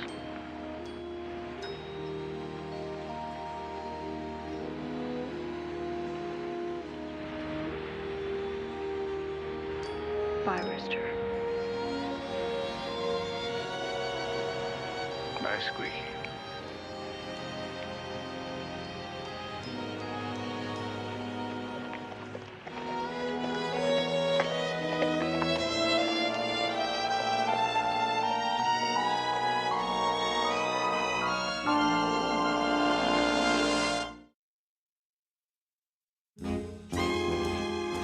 Ready?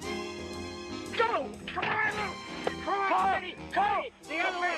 Anyway, just jump! Ready! Come on, before you can go on. Ready! Ready, go! Come on, Ready! Go! Go! Whoa! Rupert! Did you see that jump? I've never seen a jump like that ever. My golly, that ain't possible. Well, boys, I can't tell a lie. I do have a secret weapon.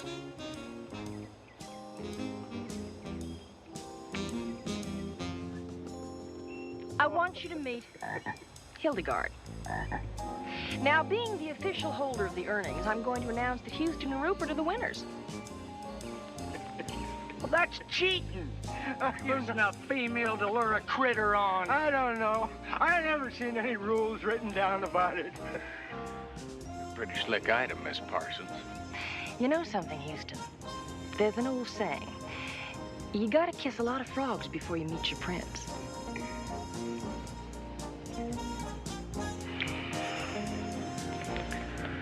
Ribbit.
And of course, the emotions are up.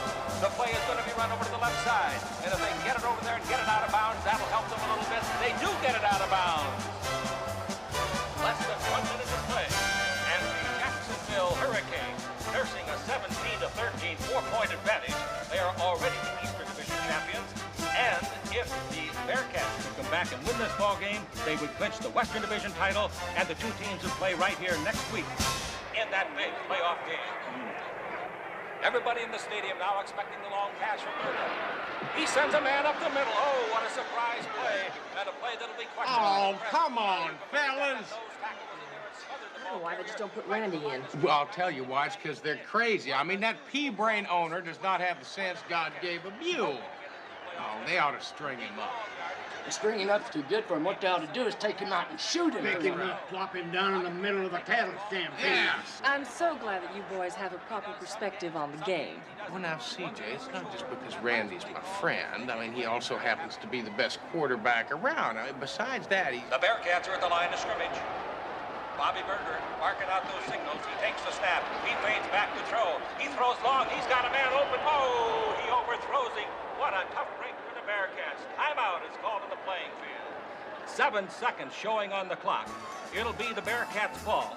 4th down and 15 yards to go from the 45-yard line. Bearcat could still win if they just put Dandy Randy in. I don't know if Randy can pull him out now. And you know, I think all the... Crusher, give me another scotch. Time to go easy on the ice. I'll get it. You sit down and let him get it. Pay to be the gopher around here, so let him go for my drinks when I tell him. What do I get paid for, Jacques? What do you get paid for? You kidding? From start to finish. Ladies and gentlemen, I don't know what's going on along the sideline. Buck Turley is pacing. He's made a decision. I think he's going to, yes, he is going to bring in Dandy Randy Haynes to play quarterback in the final play of this game and maybe of the year. What's going on down there? Crusher, give me that headset. Curly, it's a striker. What the hell do you think you're doing? This game is on the line, Striker. Haynes is our only chance to pull it out. I'm going to put him in. Now listen, you stick that has-been back on the bench where it belongs. Put in that toss-back draw play we worked on. Curly, did you hear me? Curly! You should have fired him 6 weeks ago when you wanted to. Your first instincts to destroy people are usually your best. Why don't you shut up? He's the best coach in the league, and Randy's the best quarterback you have in the field. What is this? Mutiny on the bounty? Hired hand caught back?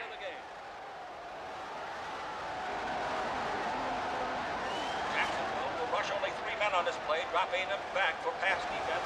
Now, Ted,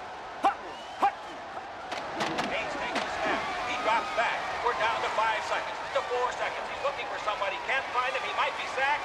The long bomb. There's Bobby McMasters in the end zone. Touchdown, Bearcats!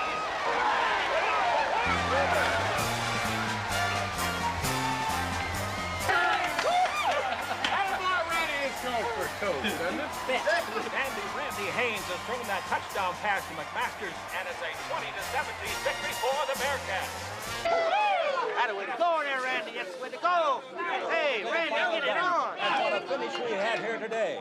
Moments ago, the press had gathered over at the Jacksonville locker room door, but now, of course, they're in the California locker room. I want to talk to the players, to the coaches, and everybody else, but first of all, ladies and gentlemen, we want to talk to the owner of the California Bearcats, and he is Mr. Jacques Striker.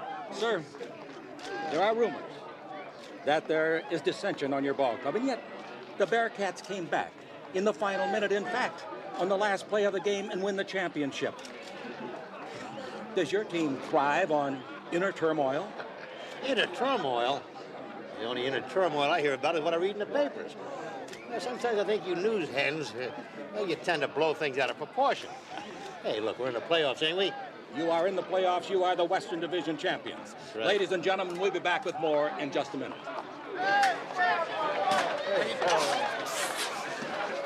Bad luck, I guess. I couldn't find anybody in the opener, and all of a sudden Bobby McMasters got... Hey!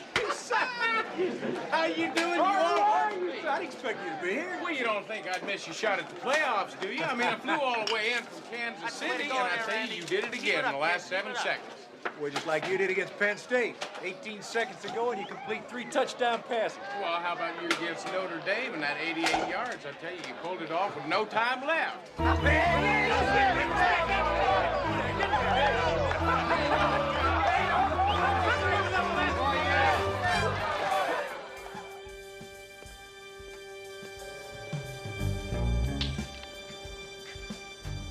Who is it? Who's out there? Oh, it's you. Now, what do you want? Well? What's this, the game ball? what is this, a gag? Huh?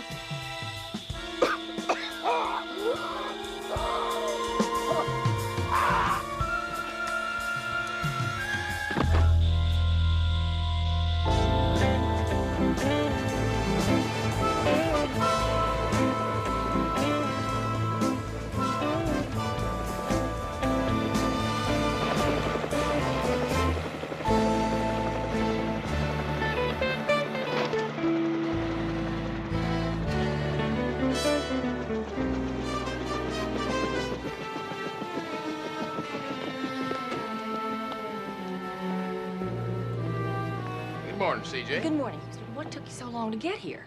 Well, I decided to swing out over the Pacific and watch the whales heading down to Mexico. Boy, they're pretty. Houston, that's wonderful, but I've been trying to reach you at the ranch for the last hour. Now, our unfavored owner, Jock Stryker, was murdered last night. Look at this. The police got any idea who did it? Not yet, but you got a call from Randy. Now, he wants to talk to you pronto, and he sounds like a man in big trouble. What are we waiting for?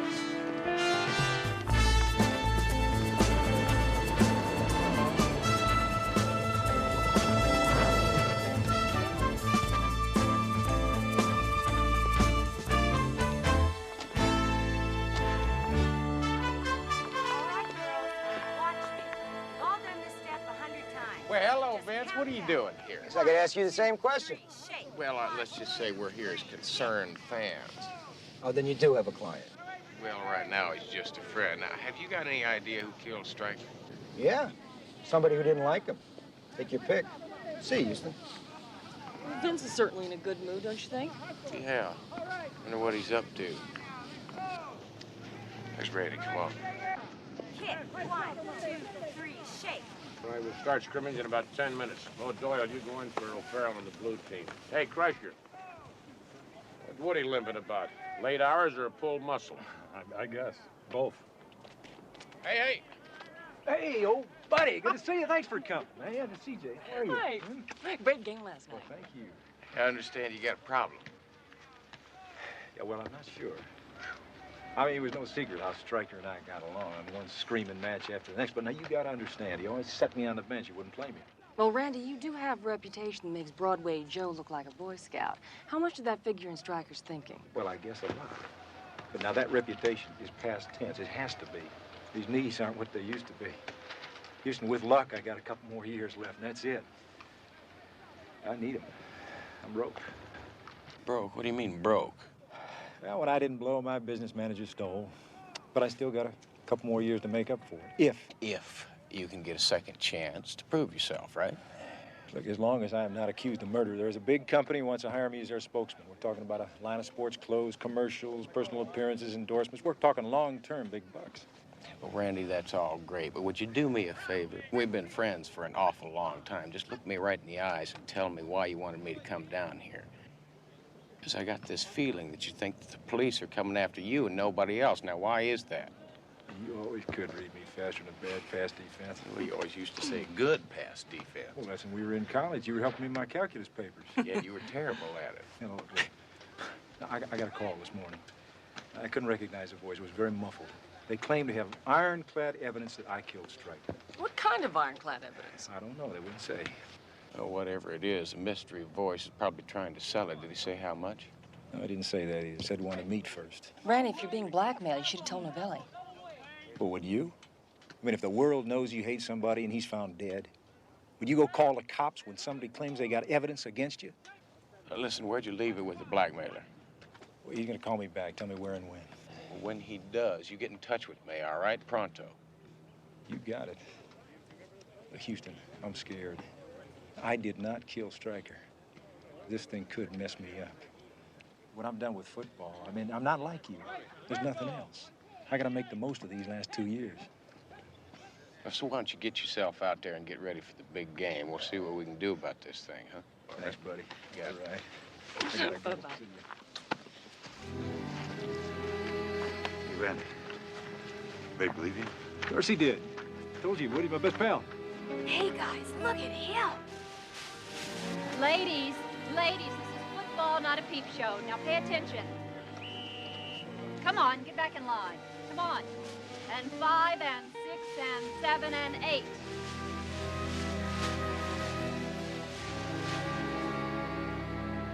After 3 days, Randy's blackmailer still hadn't called, but Houston and I used the time to begin our investigation of the dead man and round up a list of people who might have wanted to kill him. Now, here we have Jock Stryker, the murder victim. Obviously, this was the man with the Midas touch. He not only owned the Bearcats, but he was on the board of 9 major corporations, and he had a little saying, "I don't get ulcers, I give them." Andrea Lott. She met Stryker 4 years ago when she was hired to organize the team cheerleaders. Apparently, he enjoyed her, shall we say, team enthusiasm. They've been living together ever since. Yeah, well, did she stand to inherit anything? Well, I still haven't figured out who got what, but I did find out that Stryker used to occasionally use her as a punching bag. Well, that's rude. Yes, it is. Well, it's Buck Turley. Looks a lot like Bear Bryant. You know, he's the best coach in professional football. Also, they had the classic love-hate relationship. Stryker loved him when they won, hated him when they lost, and Turley just flat out hated Stryker. He thought that all team owners were necessary evils. Yeah, well, you better do a little more checking on him, CJ. Thanks a lot, Houston. You're welcome. And last but not least, we have Crusher Kowalski. He has the extraordinary title of player rep, but in fact, he was only a gopher for the deceased. Now, they were close for many years, but in the last few weeks of Stryker's life, they argued a lot. You neglected to mention that Crusher Kowalski was a 3-time All-Pro lineman, traded 2 years ago to the Bearcats, never played a single game for his new team. Football is sort of a hobby of mine. Funny, you don't look like a football fan. Do you want some more? Stats are my most fun. Most efficient passer, Sammy Baugh. Pass completion percentage, 70.3, 1945 at the Washington Redskins. High point scorer lifetime, George Bland at 2002. Longest kickoff return... Yeah, Murray. Now, what about Crusher? Now, how come he never played for the Bearcats? An auto accident in the preseason. Leg injuries. Hello? Yes, hang on. It's Randy. Hey, Randy. I just got a call from the blackmailer. He wants me to meet him tonight. What time? 8:30 at the stadium. Listen, I don't want you anywhere near there, all right? You let me handle everything. Good enough. Oh, listen, CJ, tonight was the night I was supposed to treat you to that Texas T-bone with all the trimmings, right? Yes, it is, and I'm not going to let you get out of it. Yeah, well, I'll tell you what, in that case, if I'm a little late, why don't you go ahead and start without me, okay? Houston, where are you going? While you're keeping the T-bone warm, I'm going to the stadium, and I hope to catch a blackmailer.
happened. Why'd you hit me? Look, I didn't hit you. I found you like this. Well, somebody hit me. How come I'm all wet? You were in the whirlpool. I pulled you out. Somebody was trying to drown you. I didn't see who. When he heard me coming, he ran and got away. Wait a minute, don't I know you from someplace? Too Mean Malone. That's right, you're a lineman for the Bearcats. Yeah, me and Randy are buddies. Real close. That's why I've been following you. I want to help you out on this case. Well, I appreciate the offer, but maybe... I said I was going to help you. Well, let's just say I saw this movie once about an ex-football player who wanted to become a private eye. Well, it got me thinking. I got my future to consider. Yeah, I tell you what, maybe we could discuss this another time. Are you trying to say you don't want my help? No. Yeah, you see, it just takes time to train a detective. You got to... I'm a fast learner. Ask the coach. I'll tell you something. See, my head's really not hitting on all 8 cylinders right now. Now, okay. Yeah, I do have something for you to do. You see, I need to find out who's got keys to this place, who might have left it open so you and I could get in here. Now, can you run that down for me? I'm already on it.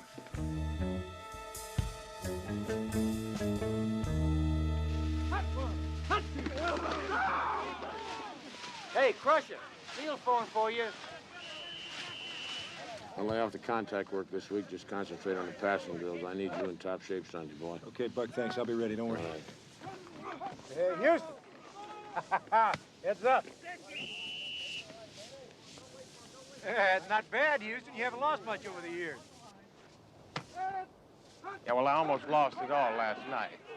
Instead of catching a blackmailer, I almost got myself killed. What?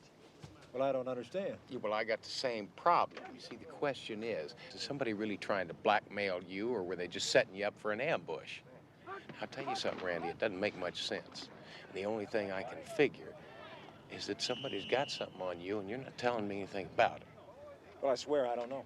Oh, come on, Randy. This is me, Houston. Now, we've been through an awful lot together. Now, how am I supposed to help you if you don't let me know what's going on? All right, there's one possibility. Look, a couple of months ago, Stryker threw a party. I had a little bit too much to drink. Well, let's say a lot too much to drink.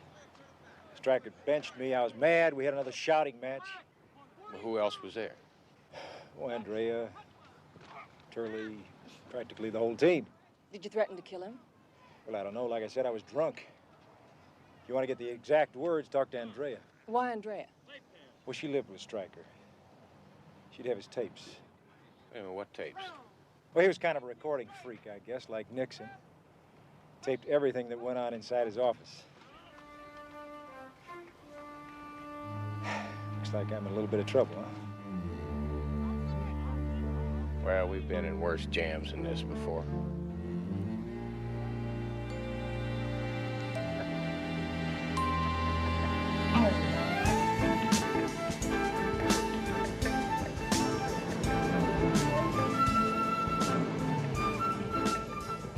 Now, Houston is a man who never forgets a face, especially a beautiful one.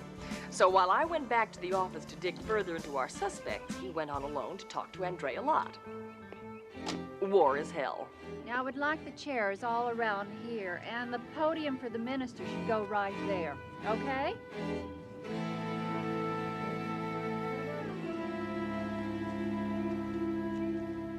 Well, I tell you, this is some yard. How many head of cattle can you run back here? Can I help you with something? Well, my name's Matt Houston, and I'm looking into the death of Mr. Stryker. Oh, well, I thought the police were handling that. Well, they are. You see, I'm just looking into it for a client, And that would be Randy Haynes. a great quarterback, lousy politician. Yeah, I bet you're talking about the night he got drunk out at the party here and threatened to kill Mr. Stryker. Oh, he's a better man than I thought he was. He had so much to drink that night, I didn't think he'd even remember being here. Yeah. Yeah, listen, I understand that Mr. Stryker used to make tape recordings of everything that went on here. Do you suppose I could listen to the one at the party that night? Well, I don't see why not. Come on, they're in the cabana. Matter of fact, I'd kind of like to listen to all of them if I could. So you could find out who would like to kill Stryker? That's going to be a long list. You wouldn't happen to be on that list, would you? Me? No, I'm the last one to want to see him dead. Jock was the answer to this working girl's dream. From what I understand, he wasn't above working over his working girl. Jock was an ugly and mean man, but he gave me more chances than anybody else in this world. When I did a good job organizing the cheerleaders, he put me in charge of publicity. This year, he was going to make me a vice president. No, not because I live here, but because I earned it. Did you earn the beatings? Maybe. The first time he beat me up, I thought I was going to die. Then he came to the hospital and he cried and said he was sorry. That day, he gave me 1% of the team. That was 3.5 years ago. I now have 7% of the team. Tough way to make a living. What, getting beaten up? Yeah. Oh, I don't know. Don't all of us working stiffs have to get beaten up every day? The boss that yells at us, or the people that have to work the rest of their lives in some factory? There's a lot of humiliation in this world, Mr. Houston. So what's an occasional fist in the face?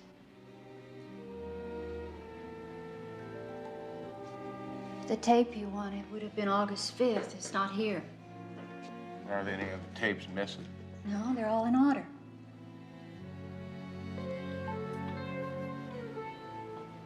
Yeah. I believe somebody beat me to it. Well, I'm back. Good, CJ. What'd you find out? First of all, Stryker's will. Andrea Lotta is sitting pretty. She inherited the mansion. Its market value is approximately $2 million. Sounds like she's coming out the jumbo winner in Stryker's death. What else you get? Well, the next one's a real pearl. Buck Turley is not only a good coach, he's a first-rate negotiator. His contract gives him 20% ownership of the club. That's a sweet deal. Apparently, Stryker thought it was too sweet a deal. He hired a business manager to find some way to get out of it. And now that Stryker's dead... Well, obviously, he can't contest the contract, so Turley's a rich man. Yeah. Well, who else has something to gain by Stryker's death? Well, Houston, I hate to say it, but your friend and client, Randy, if Stryker was still alive, Randy would be watching those playoffs from the bench. Yeah. And now he's got a first-string quarterback position on the football team. You bet. Not to mention a shot at a great contract. Yeah, CJ. Well, listen, thanks a lot. I appreciate it. Houston, what's bugging you? Well, I tell you, CJ, it's what you were saying about Stryker earlier. I tell you, if the man went back on his word with Turley and his contract, he's just liable to go back on his word with lots of other people, you know what I mean? You mean Andrea? Yeah. You see, when I was going to school and playing football, if you wanted rumors, you went to the locker room. But I tell you, CJ, there are just some locker rooms that I don't have access to.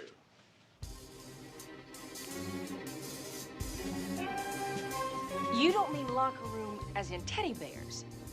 Yeah. Matlock, Houston, if you think that I went to law school for all those years just to impersonate a cheerleader, I mean... CJ, hold on. I mean, the thought of that. I wouldn't ask you to impersonate a cheerleader. Now, a photographer or a news person, yeah, listen, you'll be great, CJ. Great. Houston, I need you for 5 minutes. We'll talk. You can make fun of me. I just gotta talk to you for 5 minutes. Hold on, never talk. You can make fun of me. Hold it! Now, come on. I mean, but first off, I can't understand a word you're saying when you're all talking at once. Second off, I really don't have time right now, but now we'll get back to this, all right? Thank you. Mr. Houston. Go. Sorry, fellas, you just missed him. I know who you are, Mr. Houston. I seen you with Randy at the field. There's someone who'd like to talk to you. So, if you don't mind. Well, I tell you, fellas, right now I'm in the middle of a staff meeting right now, and we were just talking. I suppose the staff meeting could wait a few minutes. Listen, Crusher, you are just the man I wanted to talk to. You know, I've been looking for you.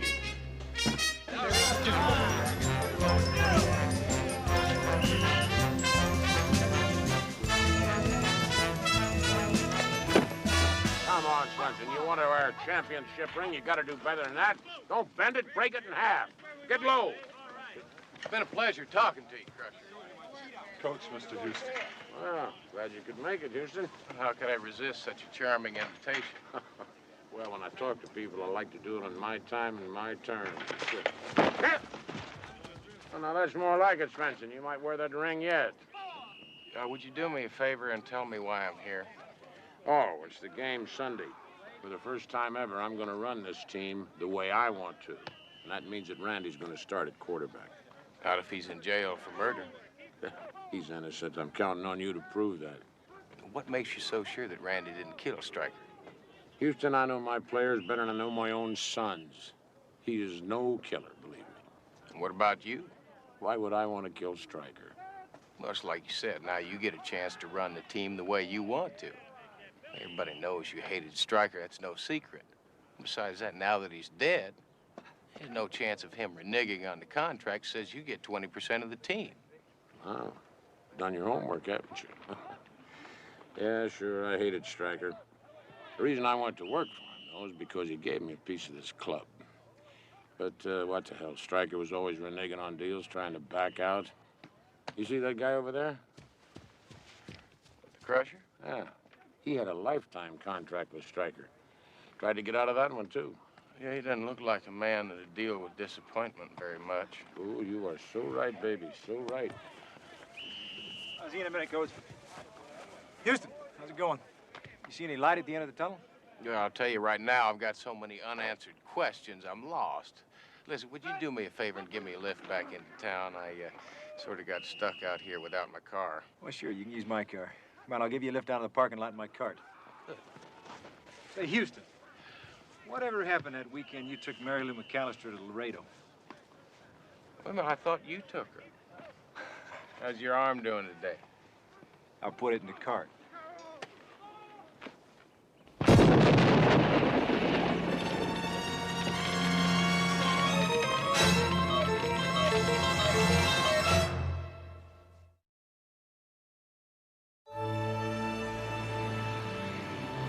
Houston was worried. This morning, Randy was just a suspect. Now, after a second attempt on his life, it was clear he was a target. Someone was trying to kill him.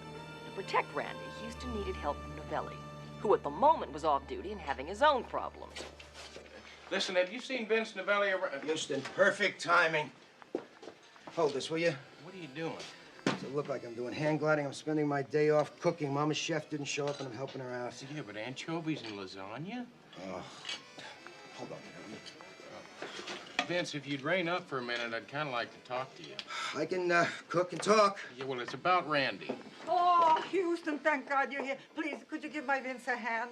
Oh, relax, I've helped you before. That's why I'm worried, figlio mio. Houston, taste this. How is it? It's good, Vince. Now, about Randy.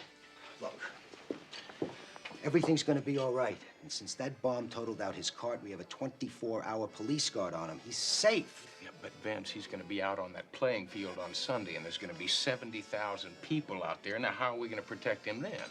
Look, I'll talk to him at Stryker's memorial tomorrow. I'll convince him not to play. Vince, it's the most important game of his career. I can guarantee you he's going to be there. Listen, he'll be a sitting duck out there. I don't like the look on your face. It usually means trouble. Yeah, well, not this time, Vince. I'm just trying to figure out a way to protect the man. What are you talking about? Well, I could always get my arm back in shape. You're gonna go out there for him? Vince, he's a friend. I'd do the same thing for you. You're making yourself a target. That's crazy. That's what I'm afraid of. This is yours.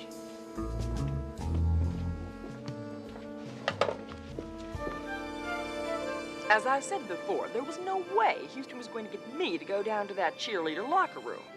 So obviously, I didn't go. So, when is our picture going to be in your magazine? Well, probably the next issue, or the one after that. What'd you say the name was? National Sports. I thought you said it was U.S. sports. Did I say that? Well, we changed the title a lot because we want to keep our fans on their toes. Now, we're going to do a little cover story on Andrea Lott. You know, a woman behind the man kind of thing. She's lucky then. Really? How's that? Well, rumor was Stryker was going to dump Andrea. The only reason he hadn't up to now is he had his lawyers trying to get out of some stuff he'd given her. Did Andrea know that? Oh, well, if she didn't, she was the only one around here who didn't. Well, do you think that Andrea is capable of murdering Stryker? You ask me, I wonder why she waited so long. She's one tough cookie. Do you think it would help with your layup if you had a shot at me just with my pom-poms? You bet. Houston, not only did Jock Stryker have his lawyer working against Andrea, but once the bloom fell off the rose, apparently he started seeing a lot of other ladies. And I guess Andrea believes that turnabout is fair play. Rumor had it she had a boyfriend on the side. It's a happy household. Any idea who the boyfriend is? Not yet, but I did manage to track down a photograph of Crusher's car wreck, and a very interesting tidbit. Apparently, the night of the wreck, when he hurt his knees, he was not alone in that car. Randy Turley and Jock Stryker were all there with him. Well, how'd it happen? Wet roads, Crusher lost control of the car. There was an inference that he might have been drunk, but the police never pressed charges. So the Crusher wrecked his car, ruined his knees, and lost his career. And then Stryker put him on the payroll for $100 grand a year. Oh, that's an awful lot of money for a glorified gopher. Right. And totally out of character for Jock Stryker. Sir, if you'll just let me explain, I know I can satisfy. So, Houston, help! I found this guy sneaking around with all these papers. Yeah, well, don't worry about it. He works for us. Oh, he does? Well, he looks so suspicious. Well, he's paid to look suspicious. He's our accountant. Houston, why is Too Mean Malone running a security service for you? I'm his assistant. A what? Oh, wait, he's just sort of helping out Murray. Oh, well, if he's going to be on the payroll, he's going to have to fill out a W-4 and... No, Murray, you don't understand. He's not on the payroll. I'm not? Yeah, well, it's just a technicality. Yeah, Murray, you'll figure that out for me, won't you? I want to know how he knows who I am. Oh, Murray's a football fan. You don't look like no football fan. Oh, I am. And you're Too Mean Malone, the leading lineman in football. But you've got 19 sacks, 7 interceptions. And no W-4 form. No W-4 form?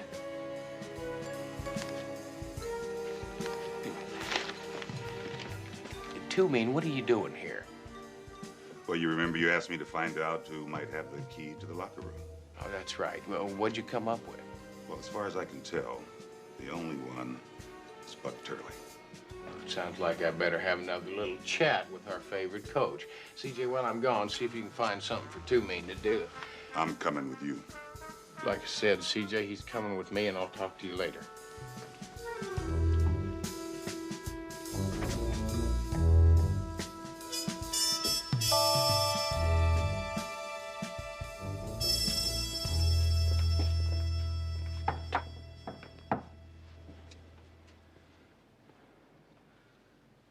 Maybe he's already gone to Stryker's memorial service.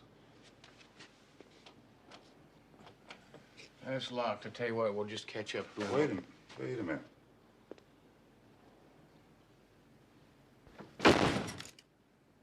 Do you realize that's very illegal? Well, I thought it'd be a shame for us to come all the way down here and not get a chance to take a look around. That's a good point.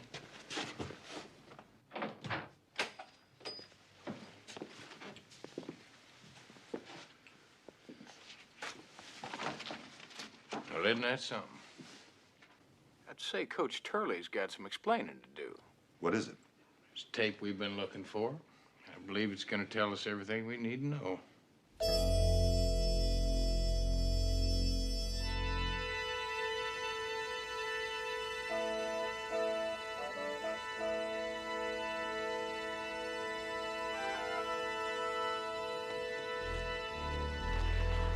Are we early? Actually, you're a little bit late. We were supposed to start 10 minutes ago. But nobody's here. Well, it doesn't surprise me. Everybody did hate Stryker. Well, at least somebody came. He brought the chairs. Excuse me, I really hate to say this, but I have a wedding in half an hour and another funeral right after that, so we really should be started. Shouldn't we wait for Andrea first? Well, she called. She won't make it either. But she lives here. If we could all be seated, I can begin. The deceased, he was the football person. Yeah. Ah, that's what I thought. I pride myself on individualized services, so I prepared something special. Please.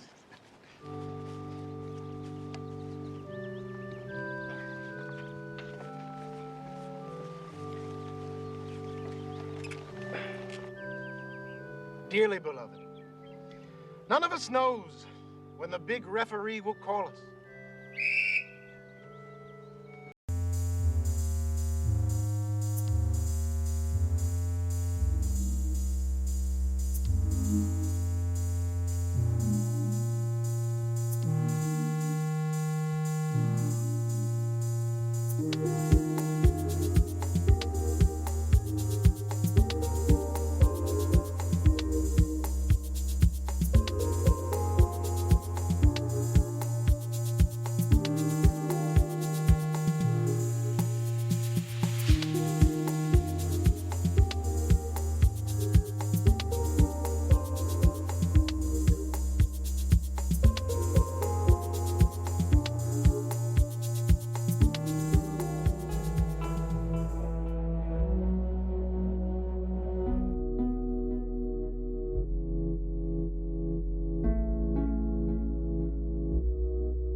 I'm worried about what happens when number 9 runs on the field to play quarterback.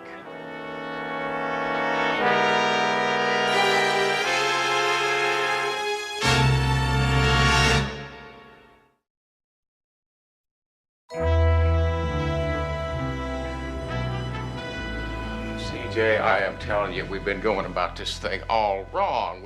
It's not working out. We've been asking ourselves the wrong question. We keep asking ourselves, who would want to kill Jock Stryker and Randy Haynes? That's the wrong question? Yeah, see, we ought to be asking ourselves, why would someone want to kill both of them? Now, come on, let's take a look at these motives. Houston, what we need is a common denominator. Well, that's right, CJ, but for the life of me, I can't. Wait a minute, that's it. What's it? It's backwards. Oh, good. Now, Houston, if No, CJ, stop your gabbing for a minute. That's backwards. Well, let's scoot our boots. We gotta get to the game.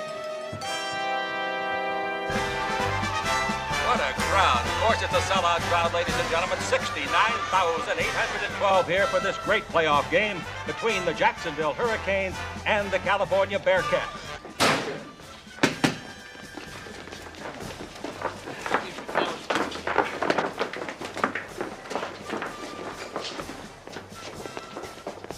Hey, Houston, you here to cheer me on? Well, if I'm right, I'm going to save your life. What are you talking about? Now, Billy's got scores of cops out there covering the field. Besides, that killer's probably long gone by now. That's wrong. See, the killer really doesn't care about getting caught. He just cares about revenge. Revenge? Well, do you know who it is? Randy, the night Crusher got in a car wreck, you were with him, right? Yeah, so was Jock, Turley. Crusher told the police that he was driving. Well, I'll tell you something, Randy, I really don't believe that. because I saw a picture of that car wreck. The whole rear passenger section of that car was damaged. And there's no way he could have gotten hurt unless he was sitting back there. Now, why don't you start telling me the truth?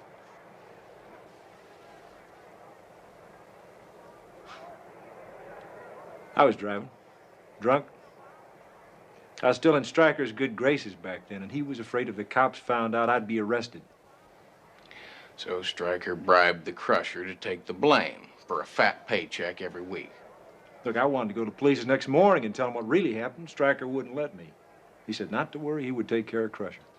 Well, he took care of him all right. He promised him a job for life, till he found out that the Crusher was still seeing Andrea. Then he said he was going to fire him. So the Crusher is out of a job, and because of you, he's out of a career. So Crusher killed Stryker, and now you think he's out there? That's right, and he's waiting for you, Randy. Now, if you go out onto that field, you're going to be a dead man. Well, I gotta go up there. Well, no, you really don't have to. Sorry, Britt. The weatherman has really cooperated for today's game, and the vendors, they're doing an outstanding business. The commissioner... Houston, are you ready yet? Houston, can you hear me? I got you, Vince. I'm coming out of the tunnel now. And here comes the hero, Dandy Randy Haynes.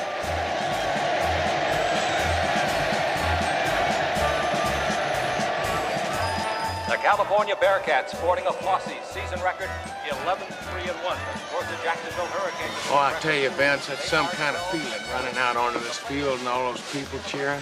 Just like old times. Houston, would you hold on to your ego and listen to me? I got men stationed all over this stadium. If Crusher doesn't show up, I'm gonna look pretty silly. Well, look at it this way, Vince. If my plan backfires and I get myself killed, I'm not gonna be around for you to say I told you so. This Crusher gets her pretty quick. Biggest damn game of the year. I need that Randy in there. Believe me, as soon as we get to Crusher, I'm gonna send Randy in. And if Houston gets killed, I'll send Randy. This great coach, Buck Shirley, through the years, has been the point of a lot of controversy. But one thing can be said for sure. He usually comes out on top in anything that he tries. And of course... Hello, Vance. You guys come up with anything yet? No, nothing yet. Hold on. What do you got? We just got a report that there's somebody on the roof. We're checking it out now. The championship game. The Hurricanes have the ball deep in their own territory. It'll be 1st and 10 from the 12-yard line. It's a spread formation. The quarterback drops back. Nobody to throw to. He swings wide to the left side, and the linebacker, number 55, comes up and drops him after a 5-yard gain. It'll be 2nd down and 5 at the 17-yard line. Pretty good blocking there, but perhaps a busted play. And at the outside, apparently offside. The full flag went down and played. Don't move, man. You'll only make it worse. No, I got a bulletproof vest on. Come on, let me up. Two Mean circle around on the other side. Along the far sideline, what's that? There goes Randy Haynes and Two Mean running down the side, and they're chasing the mascot. They're chasing the bear. I don't understand this as they run down the ramp to, well, we're out of our vision now, down into the belly of the stadium. We've got to do it over.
Houston, I should have killed you when I had a chance. A little late for Monday morning quarterbacking, isn't it, Crusher? You better let him out of there. I believe he's got a football game to play. Right.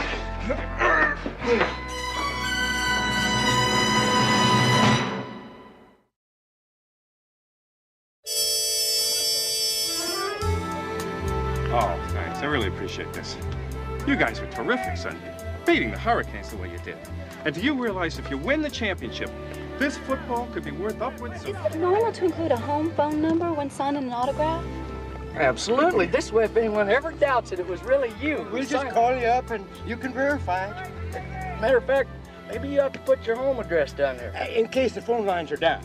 Houston, I just don't know how to thank you. Well, you just play next week's game the same way you did Sundays, and we'll call it even. How's that? Randy, we are so proud of you. Why don't we go have a Texas steak with all the trimmings? Well, I would love to, CJ, but I've already got plans. Oh, you do? Well, you see, in the interest of Bearcat team unity, I'm going to sort of take the cheerleaders to dinner. I thought you were in training, Randy. Now, don't worry about it, CJ. I'm sure the girls will give him a good workout.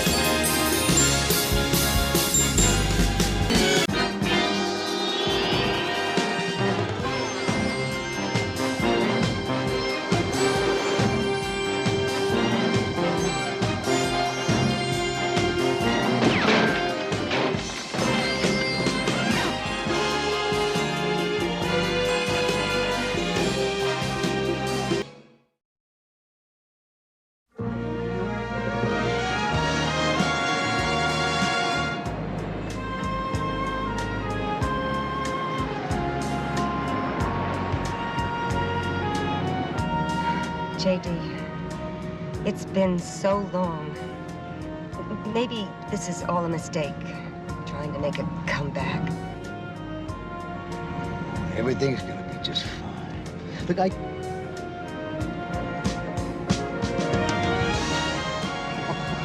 what did I tell you? Look at this. Oh, darling. They did that for me?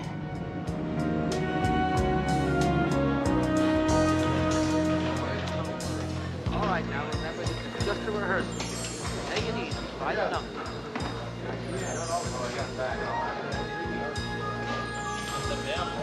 Okay, we're ready. Good morning. This is Army Archer talking to you from Hollywood. And this is truly a good morning. A morning when beautiful Ramona Landers is back where she belongs, in front of the cameras, for the first time in 12 years, making her new film. Well, we'll be talking to Ramona, and we'll also be talking to her co-star, handsome leading man Todd Gallagher, as well as to the film's financial backer, Mr. Miles Gantry, a most interesting man, a Rodeo Drive jeweler who decided to make his movie business debut by backing this lavish production. And, of course, to brilliant young producer-director, Mr. Bill Claudius, who's at the helm of this multi-million-dollar spectacular. Crying out loud, she's been in makeup for 3 hours. How long are we supposed to wait? Until the lady appears, not a moment longer. I don't understand you. Ramona Landers is a relic, a haunting ghost from the past. Casting the two of us as star-crossed lovers is bloody ludicrous. It's not too late, Todd. I'll be more than happy to close down production today and recast if you want out of your contract. We can announce it when the press conference starts, if you like.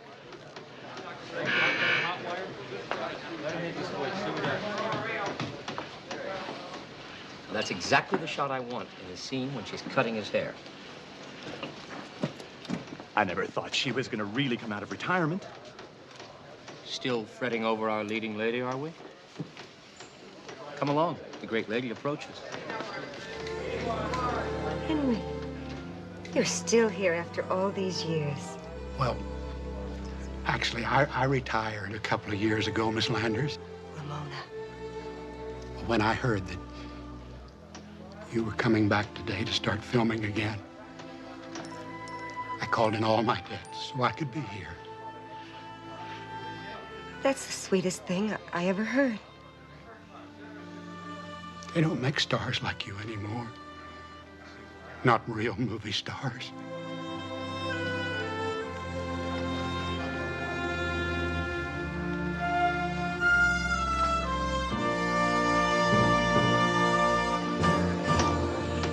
What you you still fail to realize is what can make this tired old love story a classic is the age difference between Ramona and you.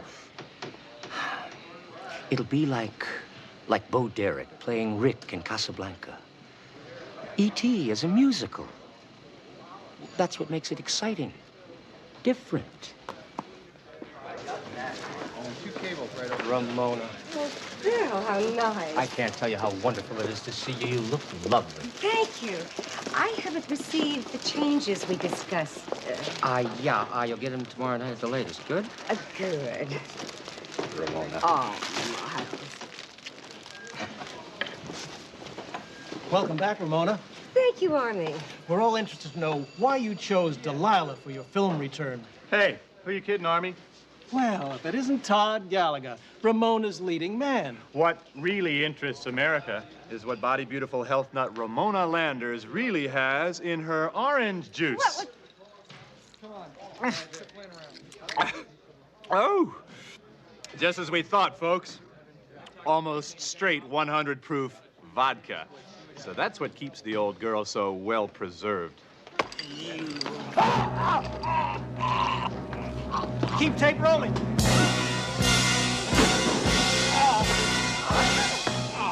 Todd.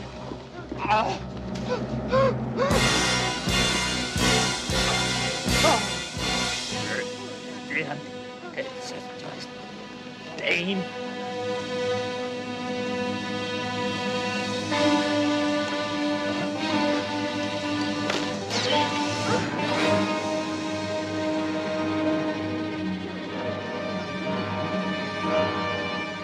He's dead.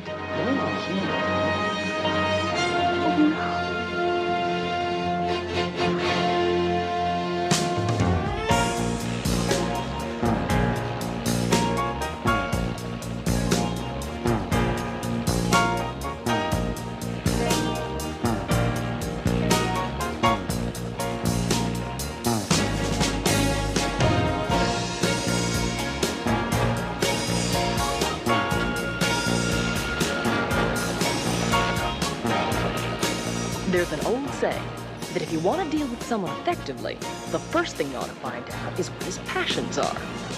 If the lesson that Murray, Houston's senior VP and financial wizard, never has caught on to, I mean, now here he is, way out at the back of Houston's ranch, trying to talk business with Matt while Matt's wrapped up into the passions of his life.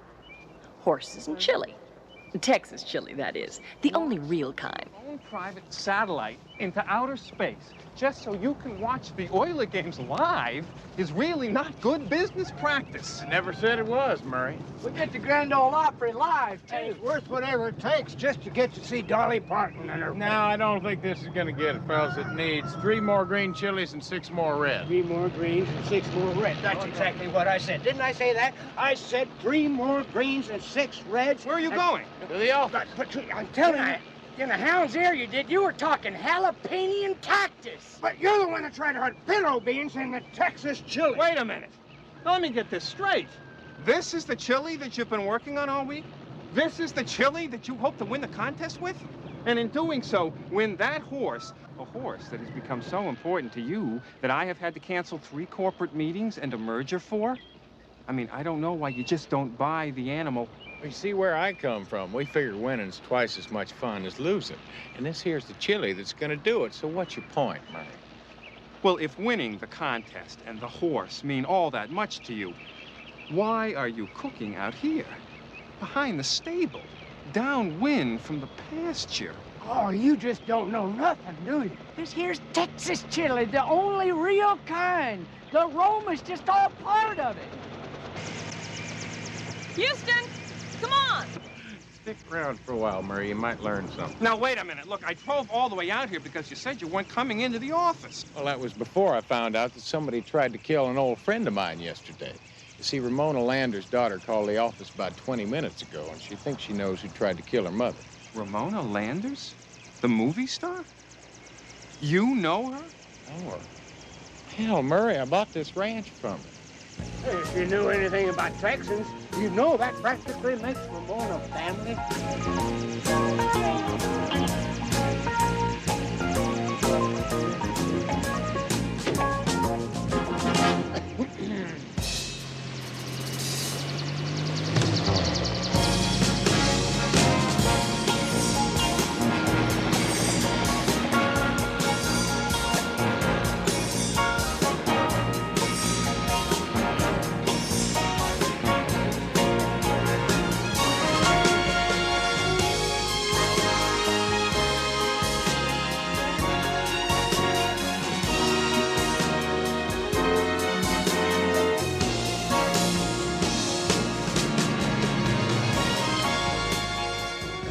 By now you should know that another one of Houston's passions, the only one that could pull him away from something as important as chili and horses, is helping friends.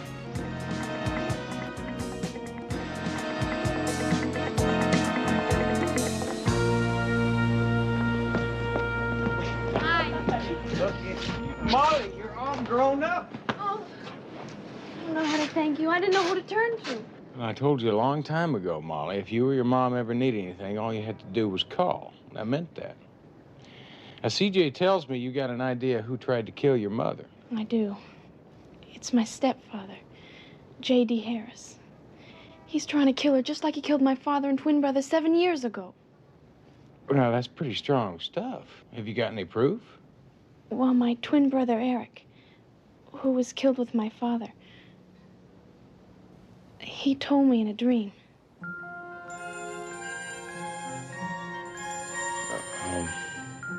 Would you like to go inside and sit down for a minute?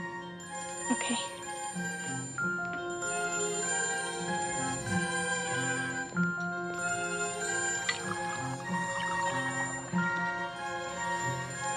First, what you have to know is about my mom and dad. When I try to tell people how much they loved each other, they just kind of smile.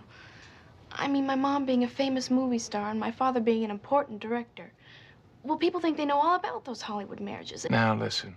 You don't have to explain anything about your mother's relationship with your dad. Everyone knows how devoted they were to each other. Then how could she remarry just 2 months after he was killed in a plane crash? And especially to J.D. Harris. He was only a stuntman. And ever since they've been remarried, he's kept her away from making movies and all of her friends. What about the movie she's starting now? Well, that's just it. He couldn't talk her out of this one. And that's why he has to kill her. Because once she's back with her real friends, she'll see he's just been using her. She'll throw him out without a penny. Doesn't your stepfather own a chain of self-defense schools? Right, and every one of those schools my mother paid for. It's just like those books he had published. Nothing he does ever makes money. But Mom's made him her beneficiary. That's why he has to kill her. It's because he wants her money. That's what Eric says. Your dead brother. In the dream. Yes.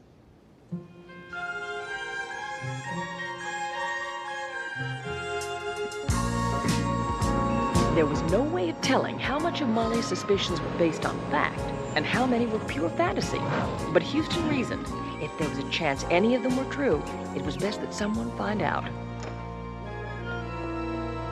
It's a cozy little place you got here. My dad bought it for my mom. They named it Casa de Mantua. Mantua is the place where Romeo and Juliet were supposed to live.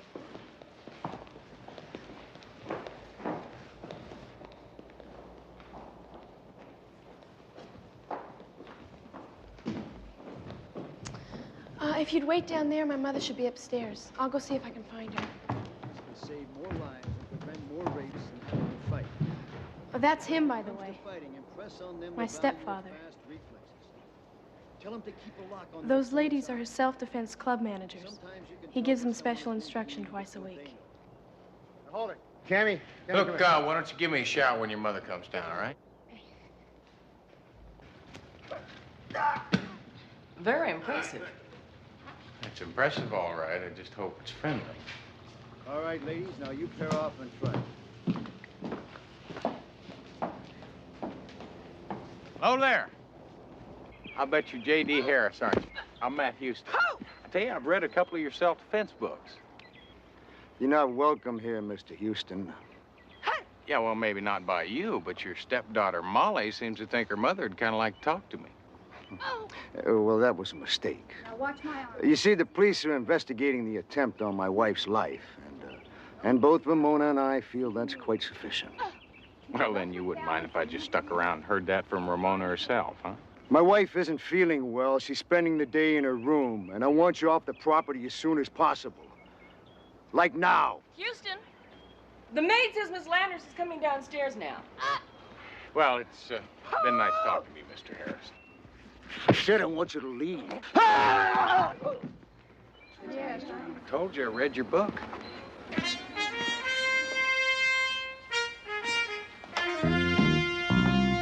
Houston, it's so lovely to see you again.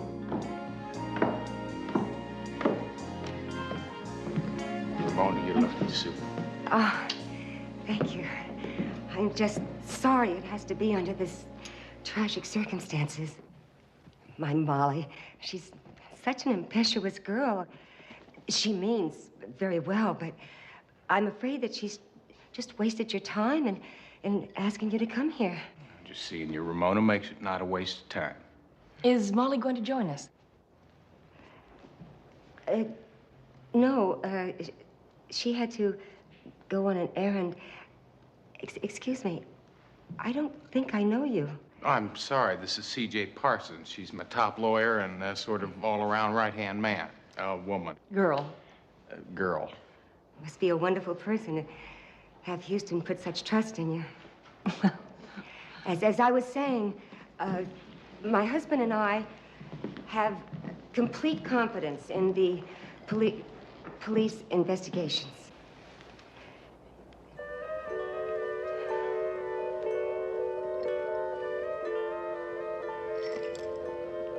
Mind if I had a sip of that?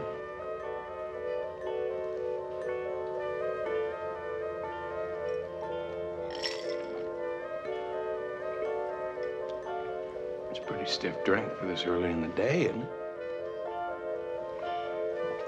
He makes me. I'm so afraid. Mona? Oh, darling, there you are. Houston and I were just talking over old times. Very tired, darling. We were just talking. I think it's time for you to go up to your room. Now, come on. Surely you couldn't have any objections to a couple old friends just talking, could you? Sweetheart. I am a little tired. The strain of the last few days and J.D. always knows what's best. I do thank you both for coming.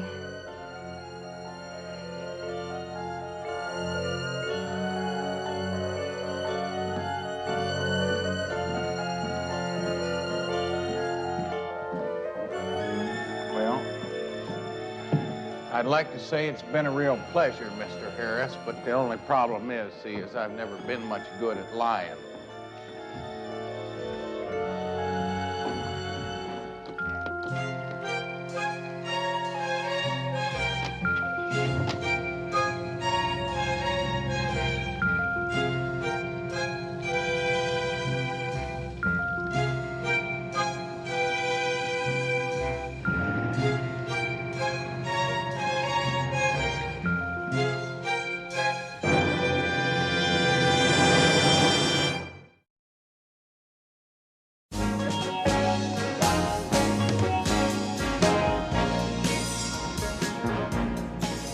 Now, Houston figured what was important was when that orange juice was poisoned. If it was before it was put on the table, then there could be a lot of suspects, like any nut who might have worked at the studio. That's only a couple of thousand. Now, on the other hand, if it was after, it would have had to have been somebody who could have gotten close enough to that table without looking suspicious. Meaning someone in the interview. Right. Your favorite Dr. Chuckles. J.D. Harris himself. Right, Ramona's husband. We both know what his motive could be, and according to Molly, that's money and lots of it. Bill Claudius, the, quote, boy wonder of directors, unquote. Miles Gantry owns a jewelry store on Rodeo Drive. Now, from what I could find out, he's completely financing Ramona's movie, some $5 million. What do you say we pay a little visit to Mr. Gantry, huh?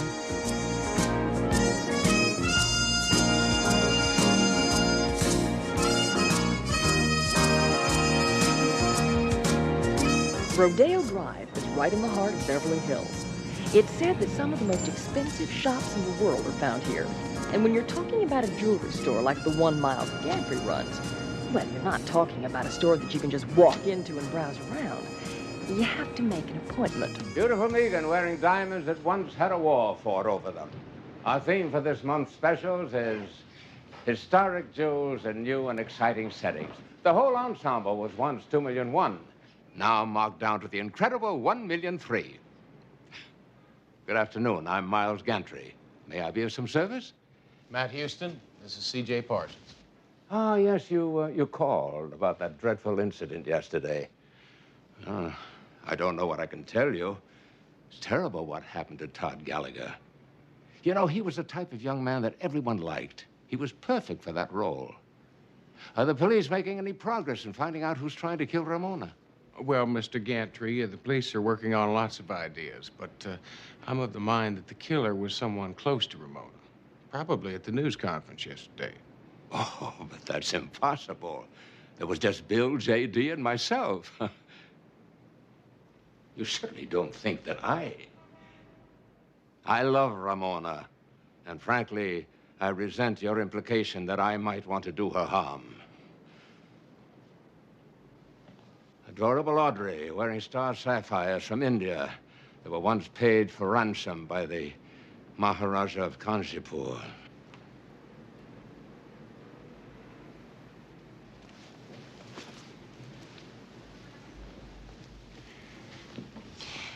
Did you get the distinct feeling that Gantry is trying just a little too hard to sell us on how much he loves Ramona? Yeah, a lot too hard.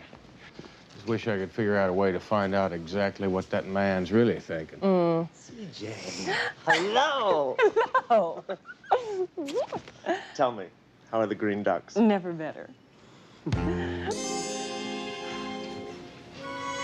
Green Duck?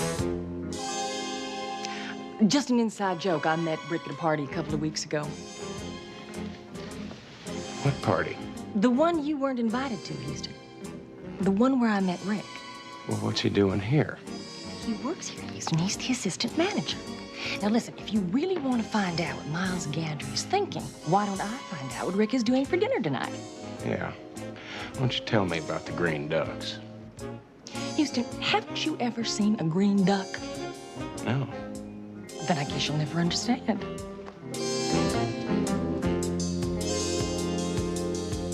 CJ?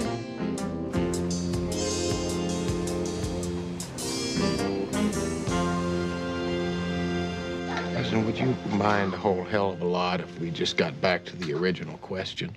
Now, do you know anybody who'd want to poison Ramona?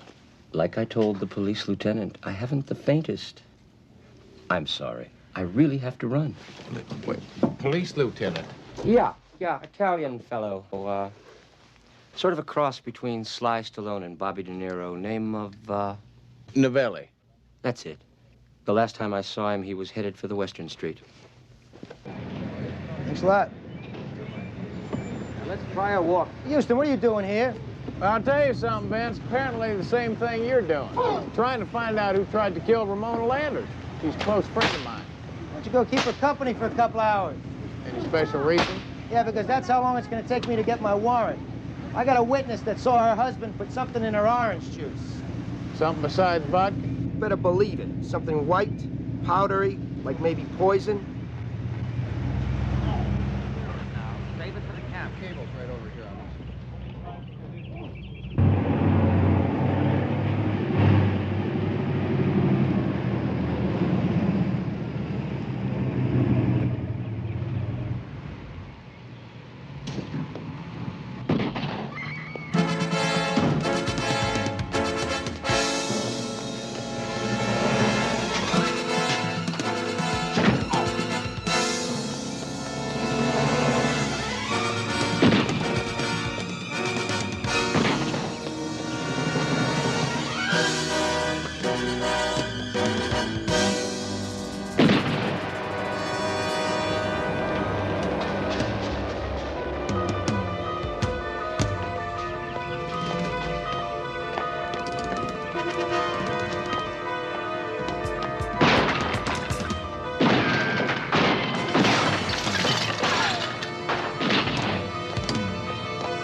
Ramona! Molly!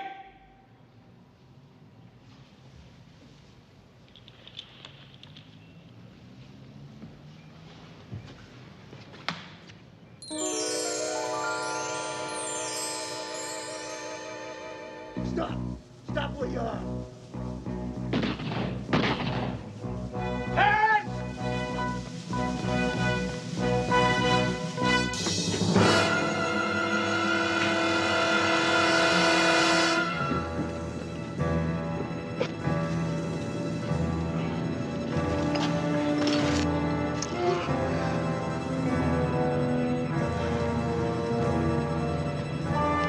Get an ambulance. It's your husband. Get an ambulance.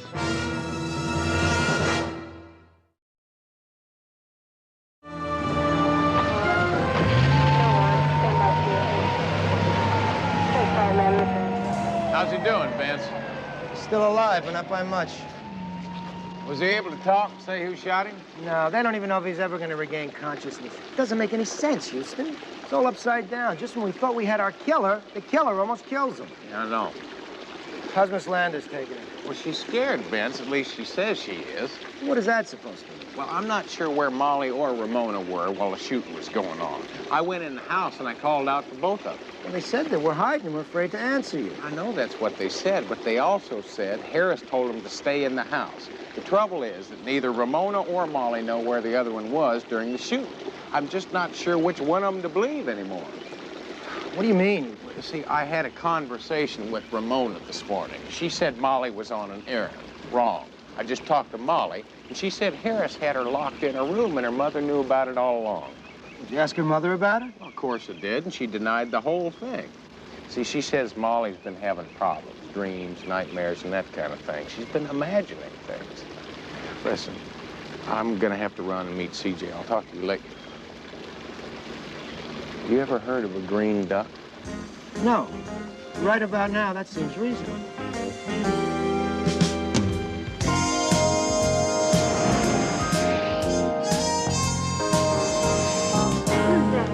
Taste buds of a lizard in heat. Not lime juice, nor tequila. Lamar, you haven't been right since you bet on Jerry Cooney. I don't believe what I'm seeing. What do you two think you're doing? We're making the world's largest margarita. Margarita? In there? Oh, no. This is Houston's private jacuzzi. If he ever finds out what you're doing, he'll kill you. Oh, no. He'll kill all of us. Houston, you have to understand, I knew nothing about this. I just arrived and I am as shocked. Shocked, I say, as you are. What are you fellas doing here? Well, we delivered the chili to the plane going to San Antonio. We just always stop by for a little nip.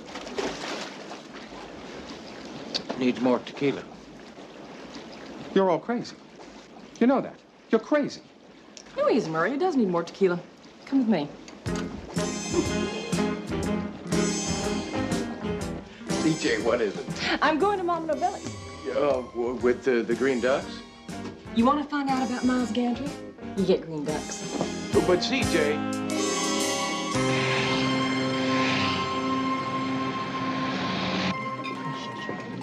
By the way, you're doing a wonderful job at those jewelers. Are you enjoying yourself?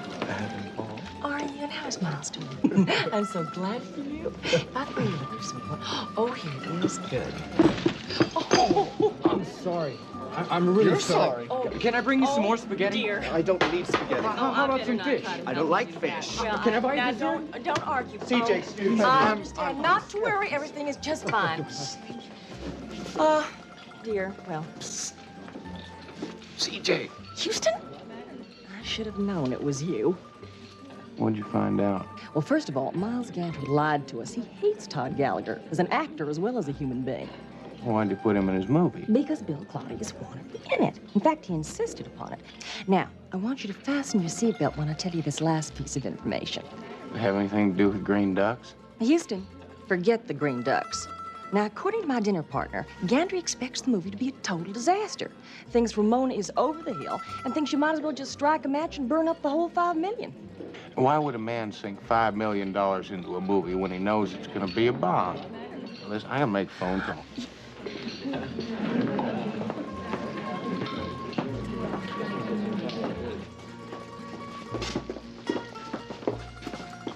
Mama, you know anything about green ducks? Vergognati! I'll wash your mouth out with soap.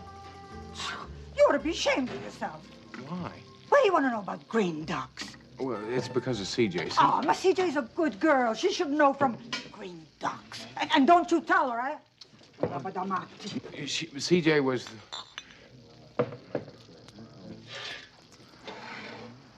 told me about the green ducks. Hello? Molly, listen, I gotta ask you a question. You know that diamond necklace your mother was wearing this afternoon? Was that real, or was it a copy made for security purposes? Oh, definitely real. Mom doesn't like fake jewelry. She says only the real ones have any life. That's what I thought. I'll talk to you later.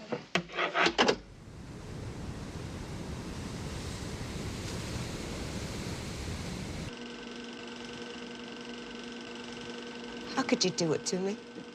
Do what? There's no need for a charade. I know all about the jewels. I know you've taken them from me. We are alone in the house. I arranged it that way to make it easier for you. I don't know what you're talking about. Oh, come on, Miles. Who else could have done it? You have my jewels every year for cleaning, and you certainly have the expertise to make replicas. It's okay, it's just us, you can tell me. What are you saying? As an old friend, I wanted to make it easier for you to do what you've been trying to do for the past few days. Kill me. Oh, Ramona, Can't you please. see it doesn't matter? I have nothing to live for. A husband who doesn't love me anymore, my youth gone, my wealth gone. I'm sure you had good reason for stealing from me. Oh, Ramona, for God's sake, stop it. I never tried to kill you. Yes, I took your jewelry, but murder...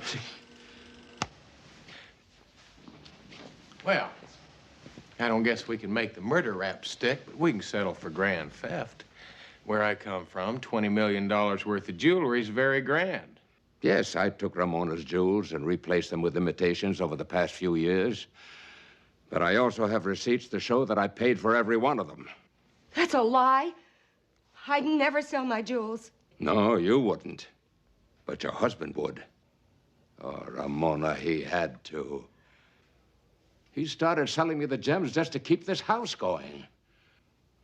Then in the last few years, when you started drinking heavier and heavier, he was afraid you'd have another nervous breakdown.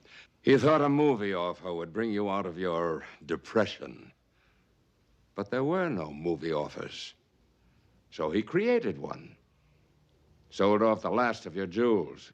Gave the money back to me so I could finance your comeback. I don't believe you. I'm not going to stay here and listen to this. Oh, yes, you will listen. You know, there's an ugly rumor around town, Ramona, that you may have put the poison in your own drink rather than risk a comeback. What? That's crazy. Is it, Ramona?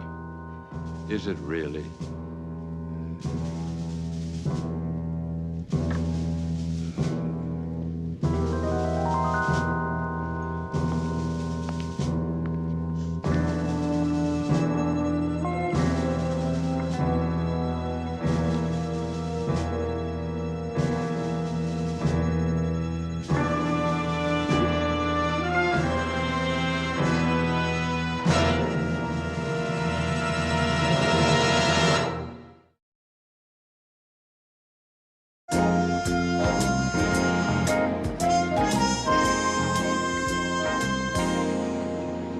Houston, it is 6 a.m.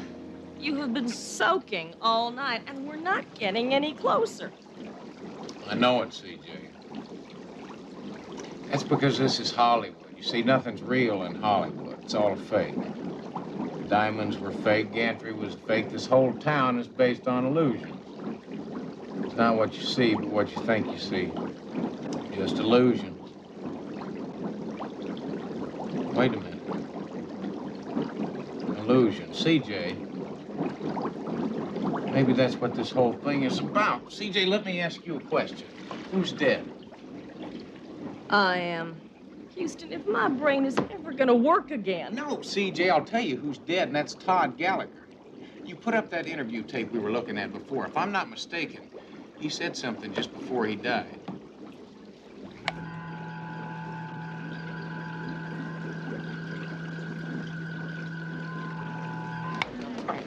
Oh.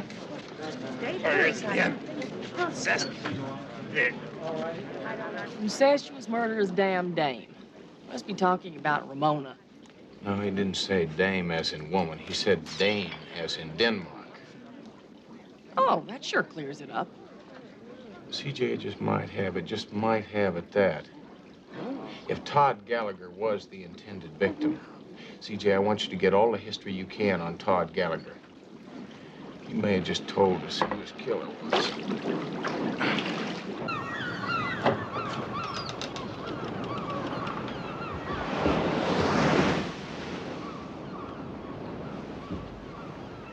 Hello, Bess.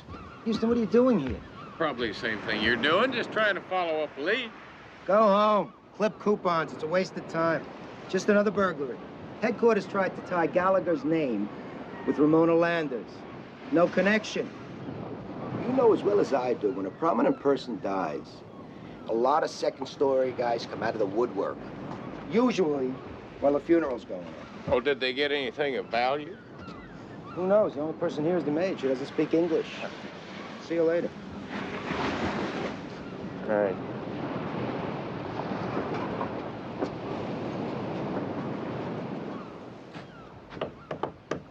Buenos dias. Me llamo Matt Houston. ¿Se habla usted inglés? ¿Se habla usted anything?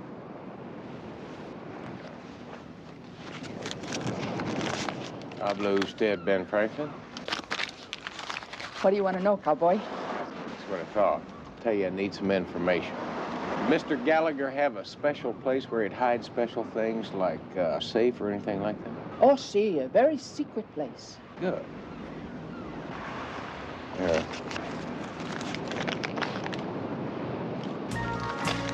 Sígame. Aquí. Underneath the arches.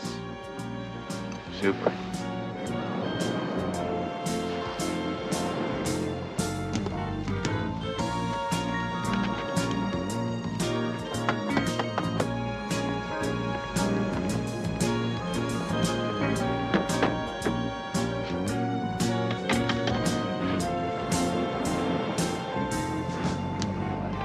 Are you hungry? Would you like some hot coffee and toast?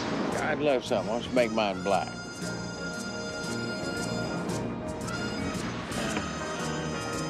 Know something? You're turning out to be a very expensive date, senor. Señorita. No comprende.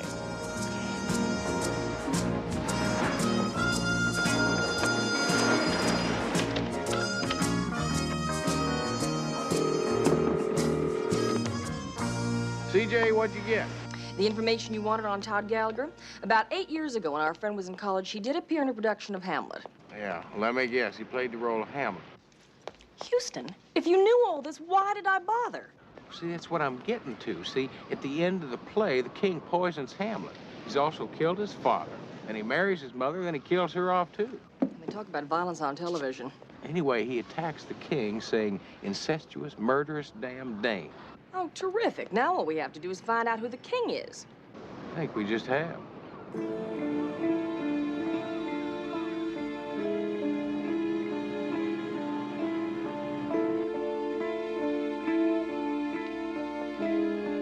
Why don't you come on out of there?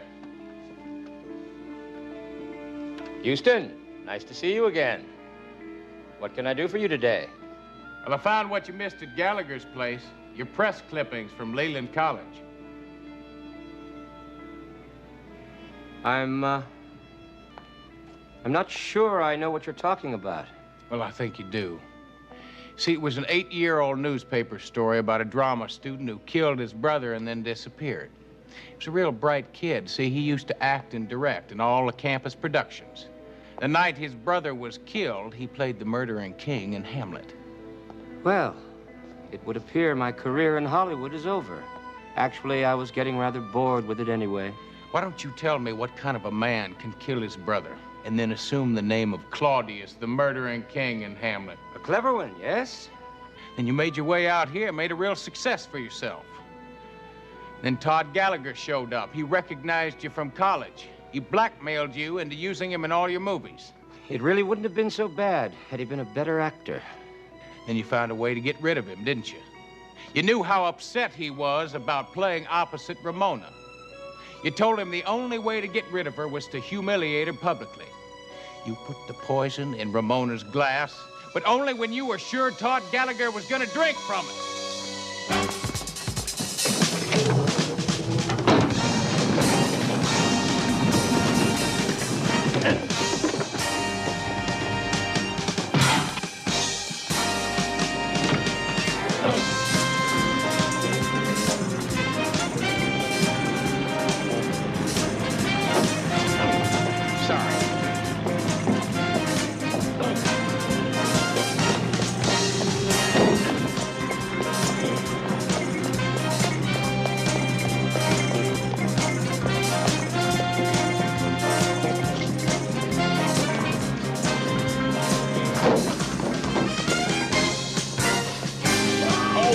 Sorry, hang in there.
You stupid jerk! Can't you see you're on a take? Cut! Hey, go back! Go back!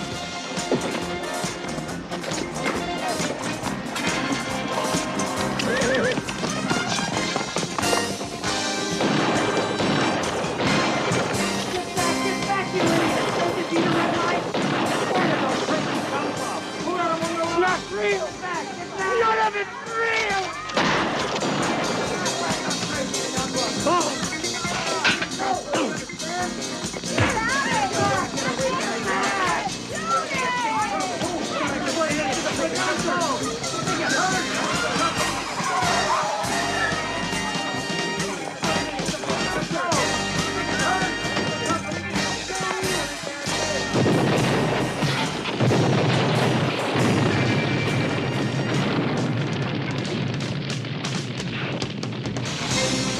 Could have been killed.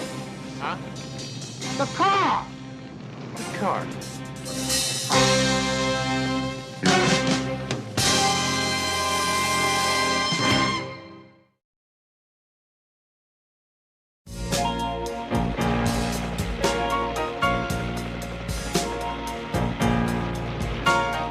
About a week after Houston almost exploded himself in the movie history, J.D. Harris was released from the hospital. And he explained that the white powdery substance he was lacing Ramona's drinks with were in fact multivitamins to keep her strength up. And Ramona, finding out how much her husband really loved her, well, she seemed to be getting better herself. But the news that has Houston all excited today is that he found out he won the chili contest. And his prize horse was already here. Oh yeah, The bad news. I'm afraid that's what Bo and Lamar are about to spring on it. My horse. He's here. He's in there, isn't he? Well, yeah, but, But what? well, it's nothing, Houston. It was just kind of good news and bad news. Like, you remember we had that rain last night? Now, wait a minute. He didn't take sick, did he? Oh, no, nothing like that. It's just that, well, he kind of, shrunk. Yeah.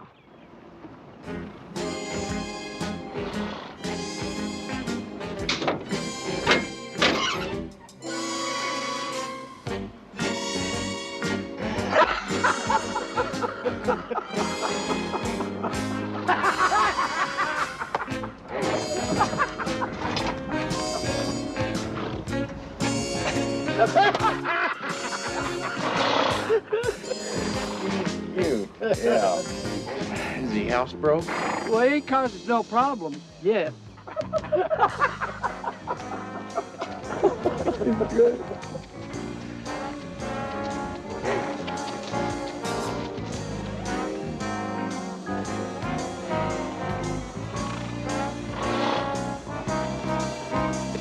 Oh. Look at you.